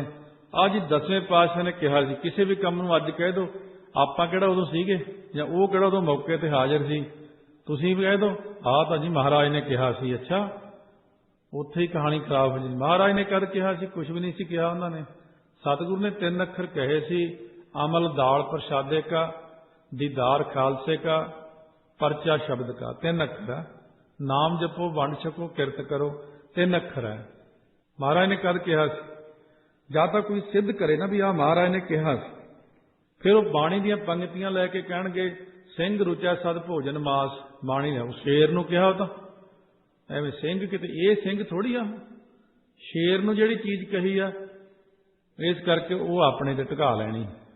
ਇੱਕ ਮਿੱਟੀ ਆ ਮਾਹੇ ਮਿੱਟੀ ਖਾਹੇ, ਮਿੱਟੀ 'ਚ ਰਹਿਣ ਵਾਲੇ ਕਿ ਮਿੱਟੀ ਖਾਂਦੇ ਫਿਰ ਮਿੱਟੀ ਵੀ ਖਾਇਆ ਕਰੀਏ। ਇੱਕ ਪੌਣ ਹਾਰੀ ਪੌਣ ਸਮਾਰ, ਇੱਕ ਨਿਰੰਕਾਰੀ ਨਾਮ ਆਧਾਰ। ਪੌਣਹਾਰੀ ਪੌਣ ਖਾਂਦੇ ਨੇ, ਫਿਰ ਪੌਣ ਖਾਓ, ਜਾਂ ਫਿਰ ਇੱਕ ਨਿਰੰਕਾਰੀ ਨਾਮ ਆਧਾਰ ਨਿਰੰਕਾਰ ਦੇ ਪਿਆਰੇ ਨਾਮ ਦੇ ਆਸਰੇ ਚੱਲਦੇ ਨੇ। ਇਸ ਕਰਕੇ ਸਤਿਗੁਰੂ ਫਰਮਾਉਂਦੇ ਨੇ ਕਿ ਗੁਰਾਂ ਦੇ ਉਪਦੇਸ਼ ਦੁਆਰਾ ਹੀ ਵਾਹਿਗੁਰੂ ਪ੍ਰਾਪਤ ਹੁੰਦਾ ਹੈ। ਵੇਦ ਪੁਕਾਰੈ ਤ੍ਰਿਵਿਧ ਮਾਇਆ, ਮਨਮੁਖ ਨਾ ਬੂਝੈ ਦੂਜੈ ਭਾਇਆ। ਤ੍ਰਿਗੁਣਾਤਮਕ ਮਾਇਆ ਨੂੰ ਵੇਦ ਪੁਕਾਰ ਰਹੇ ਨੇ। ਤ੍ਰੈ ਗੁਣ ਵਿਸ਼ੇ ਵੇਦਾ। ਇਹ ਜੀਵ ਤ੍ਰਿਗੁਣਾਤਮਕ ਮਾਇਆ ਦੀ ਪ੍ਰਾਪਤੀ ਵਾਸਤੇ ਵੇਦਾਂ ਨੂੰ ਪੁਕਾਰਦਾ। ਦਵੈਤ ਭਾਅ 'ਚ ਲੱਗ ਕੇ ਮਨਮੁਖੀ ਭੇਦ ਨੂੰ ਬੁੱਝਦਾ ਨਹੀਂ, ਪਰਮਾਤਮਾ ਨੂੰ ਸਮਝਦਾ ਨਹੀਂ, ਗੱਲ ਸੱਚੀ ਕਹੀ ਹੋਈ ਨੂੰ ਸਮਝਦਾ ਨਹੀਂ। ਤ੍ਰੈ ਗੁਣ ਪੜ੍ਹੈ ਹਰ ਏਕ ਨਾ ਜਾਣੈ, ਬਿਨ ਬੂਝੈ ਦੁਖ ਪਾਵਣਿਆ। ਤ੍ਰਿਗੁਣਾਤਮਕ ਮਾਇਆ ਵਾਸਤੇ ਵੇਦਾਂ ਨੂੰ ਪੜ੍ਹਦੇ ਨੇ। ਕੋਈ ਅਸਲ ਵਿੱਚ ਇਹ ਜਦੋਂ ਸ਼ਬਦ ਦੀ ਵਿਆਖਿਆ ਹੁੰਦੀ ਹੈ, ਇਹ ਸ਼ਬਦ ਸਾਰਾ ਇਸ ਤਰ੍ਹਾਂ ਕਿਉਂ ਕਈ ਵਾਰ ਪੰਡਿਤ ਜਾਂ ਹੋਰ ਲੋਕ ਮਹਾਰਾਜ ਕੋਲ ਆਉਂਦੇ, ਚਰਚਾ ਕਰਦੇ, ਵਿਚਾਰ ਚੱਲਦੀ, ਉਹ ਸ਼ਬਦ ਬਣ ਜਾਂਦਾ। ਉਹਨਾਂ ਨੂੰ ਉਪਦੇਸ਼ ਕਰਦੇ ਸੀ ਉਦੋਂ, ਤੇ ਇਹਨਾਂ ਹੀ ਸ਼ਬਦਾਂ ਦਾ ਗਾਹਾਂ ਆਪਾਂ ਨੂੰ ਫਾਇਦਾ ਹੁੰਦਾ। ਸੋਝੀ ਪੈਣੀ ਚਾਹੀਦੀ ਕਿ ਨਾਮ ਵੱਡੀ ਚੀਜ਼। ਫਿਰ ਸਤਿਗੁਰੂ ਕਹਿੰਦੇ ਇੱਕ ਹਰੀ ਦਾ ਸਿਮਰਨ ਕਰਨਾ ਜਾਣਦੇ ਨਹੀਂ ਉਹ ਲੋਕ। ਹਰੀ ਪਰਮਾਤਮਾ ਦੇ ਸਮਝੇ ਤੋਂ ਬਿਨਾਂ ਭਾਰੀ ਦੁੱਖ ਪ੍ਰਾਪਤ ਕਰਦੇ ਨੇ। ਜਾਂ ਤਿਸ ਭਾਵੈ ਤਾਂ ਆਪ ਮਿਲਾਏ, ਗੁਰ ਸ਼ਬਦੀ ਸਹਿਸਾ ਦੁਖ ਚੁਕਾਏ। ਜਾਂ ਉਹ ਵਾਹਿਗੁਰੂ ਨੂੰ ਭਾ ਜਾਵੇ ਤਾਂ ਆਪ ਗੁਰਾਂ ਨਾਲ ਮਿਲਾਉਂਦਾ, ਫਿਰ ਗੁਰਾਂ ਦੇ ਉਪਦੇਸ਼ ਕਰਕੇ ਦੁੱਖਦਾਈ ਜਿਹੜਾ ਸੰਸਾਰ ਚੁਕਾਏ ਤੋਂ ਪਾਪ ਦੂਰ ਹੋ ਜਾਂਦਾ। ਨਾਨਕ ਨਾਵੈ ਕੀ ਸੱਚੀ ਵਡਿਆਈ, ਨਾਮੋ ਮਨ ਸੁਖ ਪਾਵਣਿਆ। ਮਹਾਰਾਜ ਕਹਿੰਦੇ ਨਾਮ ਦੀ ਵਡਿਆਈ ਸੱਚੀ ਹੈ। ਨਾਮ ਨੂੰ ਮੰਨਣ ਕਰਨ ਵਾਲੇ ਹਮੇਸ਼ਾ ਆਤਮਿਕ ਆਨੰਦ ਪ੍ਰਾਪਤ ਕਰਦੇ ਨੇ। ਮਾਝ ਮਹੱਲਾ ਤੀਜਾ। ਨਿਰਗੁਣ ਸਰਗੁਣ ਆਪੇ ਸੋਈ, ਤਤ ਪਛਾਣੈ ਸੋ ਪੰਡਿਤ ਹੋਈ। ਹੁਣ ਪੰਡਿਤ ਨੇ ਬੇਨਤੀ ਕੀਤੀ, ਮਹਾਰਾਜ ਫਿਰ ਆਪ ਕਿਰਪਾ ਕਰਕੇ ਦੱਸੋ, ਕਿਉਂਕਿ ਮੈਂ ਤਾਂ ਸੱਚਮੁੱਚ ਹੀ ਪਰਮਾਤਮਾ ਦੀ ਪ੍ਰਾਪਤੀ ਚਾਹੁੰਦਾ। ਜਿਵੇਂ ਤੁਸੀਂ ਅੱਜ ਉਪਦੇਸ਼ ਕੀਤਾ, ਅਸੀਂ ਤਾਂ ਵੈਸੇ ਵਿਦਿਆ ਪੜ੍ਹ ਕੇ ਚਰਚਾ ਜੀ ਹੋਈ ਕਰਦੇ, ਜ਼ਿਆਦਾ ਗ੍ਰੰਥ ਚੱਕੀ ਫਿਰਨੇ, ਉੱਥੇ ਉਹਨੂੰ ਜਿੱਤ ਲਿਆ, ਚਰਚਾ 'ਚ ਉਹਨੂੰ ਜਿੱਤ ਲਿਆ, ਲੋਕਾਂ 'ਚ ਬੱਲੇ ਬੱਲੇ ਹੋ ਗਈ। ਫਿਰ ਕਿਸੇ ਨੇ ਇਨਾਮ ਦੇ ਤੇ, ਕਦੇ ਕਿਸੇ ਨੇ ਕੁਛ ਦੇਤਾ। ਇਸ ਕਰਕੇ ਮਹਾਰਾਜ ਅਸੀਂ ਤਾਂ ਰਹੇ ਉਸ ਚੱਕਰ 'ਚ। ਜਿਵੇਂ ਪੰਜਵੇਂ ਪਾਤਸ਼ਾਹ ਨੂੰ ਕਿਹਾ ਸੀ, ਦੋ ਕਥਾਵਾਚਕਾਂ ਨੇ ਪੰਡਤ ਕਥਾ ਕਰਦੇ ਸੀ, ਕਹਿੰਦੇ ਮਹਾਰਾਜ ਕਥਾ ਕਰਦੇ ਆ, ਸੰਗਤ ਵਿੱਚ ਆਪ ਨੇ ਹੁਕਮ ਕੀਤਾ ਕਰਨ ਦਾ। ਸੰਗਤ ਤਾਂ ਸਾਰੀ ਨਾਮ ਜਪਣ ਲੱਗ ਪਈ, ਰਸ ਆ ਗਿਆ, ਜੁੜ ਗਏ, ਸਿੱਖੀ ਮਿਲ ਗਈ, ਸਭ ਕੁਝ ਹੋ ਗਿਆ। ਕੋਈ ਕਹਿੰਦਾ ਮੇਰੀ ਆਹ ਅਵਸਥਾ ਬਣ ਗਈ, ਕੋਈ ਕਹਿੰਦਾ ਆਹ ਵਾ, ਪਰ ਸਾਡੇ ਤਾਂ ਮਨਾਂ ਨੂੰ ਸ਼ਾਂਤੀ ਨਹੀਂ ਆਈ। ਅਸੀਂ ਜਦ ਲੋਕਾਂ ਵੱਲ ਦੇਖਦੇ ਵੀ ਕਿ ਇੰਨੀ ਉੱਚੀਆਂ ਉੱਚੀਆਂ ਅਵਸਥਾ ਚਲੇ ਗਏ, ਅਸੀਂ ਤਾਂ ਉੱਥੇ ਹੀ ਬੈਠੇ ਹਾਂ। ਮਹਾਰਾਜ ਫਿਰ ਸਾਡੇ ਤੇ ਵੀ ਕਿਰਪਾ ਕਰੋ, ਸਾਡੀ ਵੀ ਅਵਸਥਾ ਬਣੇ। ਮਹਾਰਾਜ ਕਹਿੰਦੇ ਜਦ ਕਥਾ ਸਿੱਖੀ ਸੀ, ਕੀ ਸੋਚ ਕੇ ਸਿੱਖੀ? ਕਹਿੰਦੇ ਮਹਾਰਾਜ ਘਰ 'ਚ ਗਰੀਬੀ ਬਹੁਤ ਸੀ। ਫਿਰ ਅਸੀਂ ਸੋਚਿਆ, ਮਾਤਾ ਪਿਤਾ ਕਹਿਣ ਲੱਗੇ ਹੋਰ ਤਾਂ ਕੁਛ ਨਹੀਂ, ਚੱਲ ਆ ਕਥਾ ਸਿੱਖ ਲਓ, 4 ਪੈਸੇ ਆਉਣਗੇ, ਕੱਪੜਾ ਲੀੜਾ ਆਊਗਾ। ਕਹਿੰਦੇ ਉਦੋਂ ਅਸੀਂ ਕਥਾ ਦਾ ਨਿਸ਼ਾਨਾ ਇਹ ਰੱਖਿਆ ਸੀ, ਮਾਇਆ, ਵਡਿਆਈ, ਕੱਪੜਾ ਲੀੜਾ ਮਿਲੇਗਾ, ਖਾਣ ਨੂੰ, ਘਰ-ਬਾਰ ਸਭ। ਸਤਿਗੁਰੂ ਕਹਿੰਦੇ ਹੁਣ ਪੂਰਾ ਨਹੀਂ ਹੋਇਆ ਤੁਹਾਡਾ? ਕਹਿੰਦੇ ਮਹਾਰਾਜ ਉਹ ਤਾਂ ਹੋ, ਘਰ ਬਣ ਗਿਆ, ਵਿਆਹ ਹੋ ਗਿਆ, ਬੱਚੇ ਆ, ਪੈਸਾ, ਕੋਈ ਪਦਾਰਥ ਦੀ ਕਮੀ ਹੈ? ਕਹਿੰਦੇ ਨਾ ਜੀ। ਹੁਣ ਕੀ ਕਮੀ ਹੈ? ਕਹਿੰਦੇ ਕੋਈ ਨਹੀਂ। ਫਿਰ ਸਤਿਗੁਰੂ ਨਿਸ਼ਾਨਾ ਛੱਡ ਦਿਓ। ਹੁਣ ਉਹ ਨਿਸ਼ਾਨਾ ਛੱਡ ਕੇ ਹੁਣ ਤੁਸੀਂ ਜਿਹੜੀ ਕਥਾ ਕਰਦੇ ਹੋ ਆਪਣੇ ਕੰਨਾਂ ਨੂੰ ਸੁਣਾਓ ਵੀ ਮੈਂ ਹੀ ਆਪਣੇ ਲਈ ਕਰ ਰਿਹਾ ਕਥਾ, ਤੇ ਆਪ ਕਥਾ ਸੁਣੋ, ਤੇ ਆਪ ਕਥਾ ਸੁਣ ਕੇ ਆਪ ਕਮਾਈ ਕਰੋ, ਫਿਰ ਕਿਰਪਾ ਹੋ ਜਾਂਦੀ। ਹੁਣ ਮਾਇਆ ਛੱਡ। ਇਹ ਤੁਹਾਡਾ ਨਿਸ਼ਾਨਾ ਗਲਤ ਸੀ। ਮਾਇਆ ਤਾਂ ਬੰਦੇ ਦੇ ਮਸਤਕ ਤੇ ਪਰਾਲਬਧ ਹੁੰਦੀ ਆ, ਉਹ ਤਾਂ ਆ ਹੀ ਜਾਣੀ ਆ। ਉਹ ਇੱਥੇ ਨਹੀਂ ਤਾਂ ਉੱਥੇ, ਉੱਥੇ ਨਹੀਂ ਤਾਂ ਉੱਥੇ, ਪਰਾਲਬਧ ਮਿਲਣਾ ਹੀ ਮਿਲਣਾ ਹੁੰਦਾ। ਉਸ ਦਿਨ ਤੋਂ ਉਹਨਾਂ ਦੋਨਾਂ ਨੇ ਨਿਸ਼ਾਨਾ ਬਦਲ ਦਿੱਤਾ। ਬਦਲ ਕੇ ਨਿਸ਼ਾਨਾ ਜਦੋਂ ਕਥਾ ਕਰਦੇ ਤਾਂ ਆਪ ਸੁਣਦੇ, ਫਿਰ ਕਮਾਉਣ ਲੱਗ ਪਏ ਆਪ। ਉਹਨਾਂ ਦੀ ਵਿਵਸਥਾ ਵਧੀਆ ਬਣ ਗਈ। ਫਿਰ ਮਹਾਰਾਜ ਕੋਲ ਆਏ, ਕਹਿੰਦੇ ਮਹਾਰਾਜ ਕਹਿੰਦੇ ਹਾਂ ਵੀ ਦੱਸੋ। ਮਹਾਰਾਜ ਜੀ ਹੁਣ ਕਿਰਪਾ ਹੋ ਗਈ, ਬਹੁਤ ਮਨ ਨੂੰ ਠੰਡ ਪੈਂਦੀ ਆ। ਹੁਣ ਅਸੀਂ ਮਾਇਆ ਵੱਲ ਦੇਖਦੇ ਹੀ ਨਹੀਂ ਕਥਾ 'ਚ, ਹੁਣ ਤਾਂ ਅਸੀਂ ਆਪਣੇ ਆਨੰਦ ਲੈ ਰਹੇ ਬਸ। ਔਰ ਸੰਗਤਾਂ ਦੇ ਵਿੱਚ ਵੀ ਸਾਡੀ ਬੜੀ ਪ੍ਰਸ਼ੰਸਾ ਹੋਈ, ਜ਼ਿਆਦਾ ਹੋਈ। ਹੁਣ ਲੋਕਾਂ ਨੇ ਕਿਹਾ ਵੀ ਤੁਸੀਂ ਹੁਣ ਸਹੀ ਚੱਲੇ ਹੋ, ਕਿਉਂਕਿ ਹੁਣ ਤੁਹਾਡਾ ਧਿਆਨ ਸਿਰਫ ਉਸ ਪਾਸੇ ਹੈ ਜਿੱਥੇ ਲੱਗਣਾ ਚਾਹੀਦਾ ਸੀ। ਤਾਂ ਸਤਿਗੁਰੂ ਮਹਾਰਾਜ ਹੁਣ ਪੰਡਿਤ ਨੂੰ ਸੁੰਦਰ ਉਪਦੇਸ਼ ਕਰਕੇ ਸਮਝਾਉਂਦੇ, ਦੇਖੋ ਭਾਈ ਸਾਡਾ ਕਿਸੇ ਨਾਲ ਵੈਰ ਨਹੀਂ ਗਾ, ਅਸੀਂ ਤਾਂ ਸਾਰਿਆਂ ਨੂੰ ਇੱਕੋ ਹੀ ਸਮਝਦੇ ਹਾਂ। ਪੰਡਿਤ ਜੀ ਤਤ ਪਛਾਣੈ ਸੋ ਪੰਡਿਤ ਹੋਈ। ਮਾਝ ਮਹੱਲਾ ਤੀਜਾ। ਤੀਜੇ ਪਾਤਸ਼ਾਹ ਮਾਝ ਰਾਗ ਫਰਮਾਉਂਦੇ ਨੇ, ਨਿਰਗੁਣ ਸਰਗੁਣ ਆਪੇ ਸੋਈ, ਤਤ ਪਛਾਣੈ ਸੋ ਪੰਡਿਤ ਹੋਈ। ਉਹ ਵਾਹਿਗੁਰੂ ਆਪ ਹੀ ਨਿਰਗੁਣ ਸਰਗੁਣ ਰੂਪ ਹੋ ਰਿਹਾ, ਸੋ ਇਸ ਸਿਧਾਂਤ ਨੂੰ ਪਛਾਣਦਾ ਉਹ ਅਸਲ ਪੰਡਿਤ ਹੈ। ਕਿ ਉਹ ਜਿਹੜਾ ਇਸ ਸਿਧਾਂਤ ਨੂੰ ਪਛਾਣ ਲੇ ਨਾ ਕਿ ਵਾਹਿਗੁਰੂ ਨਿਰਗੁਣ ਹੈ, ਉਹੀ ਸਰਗੁਣ ਹੈ। ਨਿਰਗੁਣ ਨਹੀਂ ਦਿਖਦਾ, ਸਰਗੁਣ ਸਾਹਮਣੇ ਦਿਖਦਾ। ਆ ਸਾਰਾ ਸੰਸਾਰ ਜੇ ਦੇਖਦੇ ਆ, ਇਹੋ ਵਿਸ਼ ਸੰਸਾਰ ਤੁਮ ਦੇਖਦੇ, ਇਹੋ ਹਰ ਕਾ ਰੂਪ ਹੈ। ਹਰ ਰੂਪ ਨਦਰੀ ਆਇਆ, ਗੁਰ ਪ੍ਰਸਾਦੀ ਬੁੱਝਿਆ, ਜਾਂ ਵੇਖਾਂ ਹਰ ਇੱਕ ਹੈ। ਹਰ ਬਿਨਾ ਵਰ ਨ ਕੋਈ, ਕਹਿ ਨਾਨਕ ਇਹ ਨੇਤਰੰਦ ਸੇ, ਸਤਿਗੁਰ ਮਿਲਿਆ ਦਿਵ ਦਿਸ਼ਟ ਹੋਈ। ਇਹ ਪਛਾਣ ਆ ਗਈ ਵੀ ਨਿਰਗੁਣ ਜੇ ਨਹੀਂ ਦਿਖਦਾ ਤਾਂ ਵੀ ਉਹ ਪ੍ਰਮਾਤਮਾ, ਉਹਦਾ ਉਹ ਰੂਪ ਹੈ ਜਿਹੜਾ ਸੰਸਾਰ ਵਿੱਚ ਖਾਲੀ ਥਾਂ ਸਾਰਾ ਦੇਖ ਰਹੇ ਆ। ਇਹ ਸਾਰੇ ਦੇ ਵਿੱਚ ਉਹ ਪਸਾਰਾ ਉਹਦਾ ਹੀ ਆ। ਇਹ ਨਹੀਂ ਕਿ ਇਹ ਥਾਂ ਖਾਲੀ ਹੈ। ਜਿਵੇਂ ਧੁੱਪ ਪੈਂਦੀ ਹੈ, ਧੁੱਪ ਘਰਾਂ ਤੇ ਵੀ ਪੈਂਦੀ ਹੈ, ਦਰਖਤਾਂ ਤੇ ਵੀ ਪੈਂਦੀ ਹੈ, ਬੰਦੇ ਤੇ ਵੀ ਪੈਂਦੀ ਹੈ। ਧੁੱਪ ਖਾਲੀ ਥਾਂ ਤੇ ਵੀ ਪੈ ਰਹੀ। ਪ੍ਰਕਾਸ਼ ਹੈ ਨਾ ਸੂਰਜ ਦਾ। ਮਹਾਰਾਜ ਕਹਿੰਦੇ ਇਸ ਤਰ੍ਹਾਂ ਪ੍ਰਕਾਸ਼ ਉਹਦਾ ਸਾਡੇ ਹਿਰਦਿਆਂ 'ਚ ਵੀ ਆ, ਔਰ ਉੱਪਰ ਵੀ ਆ, ਸਾਰੇ ਸਰੀਰ ਵਿੱਚ, ਬਾਹਰ ਅੰਦਰ, ਘਰਾਂ ਵਿੱਚ। ਕਿਹੜੇ ਥਾਂ ਤੇ ਉਹਦਾ ਪ੍ਰਕਾਸ਼ ਨਹੀਂ ਹੈ? ਨਿਰਗੁਣ ਦਾ। ਨਿਰਗੁਣ ਦੇ ਆਸਰੇ ਹੀ ਤਾਂ ਸਰਗੁਣ ਬਣਦਾ। ਮਾਇਆ ਸਬਲ ਹੋ ਕੇ ਮਾਇਆ ਸੰਯੁਕਤ ਹੋ ਜਾਏ। ਜਿਵੇਂ ਹੁਣ ਹਵਾ ਚੱਲਦੀ ਹੈ, ਦਿਖਦੀ ਨਹੀਂ, ਪਰ ਹਵਾ ਦਾ ਨਾਮ ਹੈ ਨਿਰਗੁਣ। ਪਰ ਜਦੋਂ ਦਿਖਦੀ ਹੈ ਤਾਂ ਕਿਵੇਂ ਦਿਖਦੀ ਹੈ? ਦਰਖਤਾਂ ਦੇ ਪੱਤੇ ਹਿਲਦੇ ਆ, ਆਪਾਂ ਨੂੰ ਫੀਲ ਹੁੰਦੀ ਆ ਚੱਲਦੀ ਹੋਈ, ਛਾਂ ਦੀ ਆਵਾਜ਼ ਆਉਂਦੀ ਹੈ, ਜਾਂ ਕਿਤੇ ਧੂੰਆਂ ਉੱਚਾ ਉੱਠ ਰਿਹਾ, ਉਹਦੇ ਨਾਲ ਹਵਾ ਉਹ ਧੂਏ ਨੂੰ ਪਰੇ ਨੂੰ ਲੈ ਕੇ ਜਾ ਰਹੀ ਹੈ, ਬੱਦਲਾਂ ਨੂੰ ਲੈ ਕੇ ਜਾ ਰਹੀ ਹੈ। ਨਿਰਗੁਣ ਦਾ ਸਾਨੂੰ ਗਿਆਨ ਸਰਗੁਣ ਨਾਲ ਹੁੰਦਾ। ਇਸੇ ਤਰ੍ਹਾਂ ਨਿਰਗੁਣ ਪਰਮਾਤਮਾ ਦਾ ਗਿਆਨ ਸਰਗੁਣ ਕਰਕੇ ਹੋ ਰਿਹਾ। ਸਰਗੁਣ ਕੀ? ਬੰਦਾ, ਪੰਛੀ, ਪਸ਼ੂ, ਦਰਖਤ, ਇਹਨਾਂ ਵਿੱਚ ਉਹ ਨਿਰਗੁਣ ਸਰਗੁਣ ਹੋ ਕੇ ਵਰਤਦਾ। ਤੇ ਸਰਗੁਣ ਵਿੱਚ ਜਦੋਂ ਦੇਖਾਂਗੇ ਨਿਰਗੁਣ ਨੂੰ, ਤਾਂ ਸਰਗੁਣ ਤਿਆਗ ਦਿਆਂਗੇ, ਨਿਰਗੁਣ ਤੱਕ ਪਹੁੰਚ ਜਾਵਾਂਗੇ। ਜਿਵੇਂ ਹੰਸ ਦੁੱਧ ਨੂੰ ਪੀਂਦਾ ਤੇ ਜਦੋਂ ਮੂੰਹ ਵਿੱਚ ਪਾਉਂਦਾ, ਖਟਿਆਸ ਹੁੰਦੀ ਮੂੰਹ 'ਚ, ਇੱਕਦਮ ਦੁੱਧ ਫਟ ਜਾਂਦਾ ਮੂੰਹ 'ਚ, ਪਾਣੀ ਥੱਲੇ ਡਿੱਗ ਪੈਂਦਾ, ਇਕੱਲਾ ਪਨੀਰ ਜਿਹਾ ਖਾ ਜਾਂਦਾ। ਸੋ ਇਸ ਤਰ੍ਹਾਂ ਇਹ ਚੀਜ਼ ਸਮਝਣ ਵਾਲੀ ਹੁੰਦੀ। ਜਿਵੇਂ ਦੋ ਬੰਦੇ ਕਿਤੇ ਖੜੇ ਪ੍ਰਚਾਰ ਕਰਨ, ਪ੍ਰਚਾਰਕ ਚੰਗੀ ਤਰ੍ਹਾਂ ਕਈ ਵਾਰ ਚੀਜ਼ ਨੂੰ ਸਮਝਦੇ ਨਹੀਂ ਹੁੰਦੇ। ਕੀ ਉਹ ਕਹੇ ਜੀ, ਲੋਕ ਹੰਸ ਮੂਹਰੇ ਨਾ ਦੁੱਧ ਵੀ ਰੱਖਦੇ ਆ, ਪਾਣੀ ਵੀ ਰੱਖਦੇ ਆ, ਕਿਉਂਕਿ ਹੰਸ ਫਿਰ ਦੁੱਧ ਪੀਣ ਲੱਗ ਜਾਂਦਾ। ਇਹਨੂੰ ਹੰਸ ਕਹਿੰਦੇ, ਪਾਣੀ ਛੱਡ ਦਿੰਦਾ। ਉਹਨੂੰ ਪਤਾ ਹੀ ਨਹੀਂ ਉਹਦੀ ਚੁੰਝ 'ਚ ਖਟਿਆਸ ਹੁੰਦੀ ਹੈ, ਉਹ ਖਟਿਆਸ ਨਾਲ ਪਾਣੀ ਆਪੇ ਬਾਹਰ ਨਿਕਲ ਜਾਂਦਾ। ਇਸ ਕਰਕੇ ਇਹਨਾਂ ਚੀਜ਼ਾਂ ਨੂੰ ਵੀ ਸਮਝਣਾ ਪੈਂਦਾ। ਸਤਿਗੁਰੂ ਮਹਾਰਾਜ ਕਹਿੰਦੇ ਨੇ, ਉਹ ਜਿਹੜਾ ਪੰਡਿਤ ਆ ਨਾ, ਨਿਰਗੁਣ ਤੇ ਸਰਗੁਣ ਨੂੰ ਪਹਿਚਾਣ ਲਵੇ। ਬੜੇ ਬੜੇ ਵਿਦਵਾਨ ਬ੍ਰਹਮ ਗਿਆਨ ਵਾਲੇ ਵੀ ਹੋਏ ਨੇ, ਹੁਣ ਵੀ ਬੈਠੇ, ਬਥੇਰੇ ਬੈਠੇ। ਐਸਾ ਨਹੀਂ ਕਿ ਹਿੰਦੂ ਮਤ ਵਿੱਚ ਕੋਈ ਸੰਤ ਮਹਾਤਮਾ ਨਹੀਂ ਹੈਗੇ।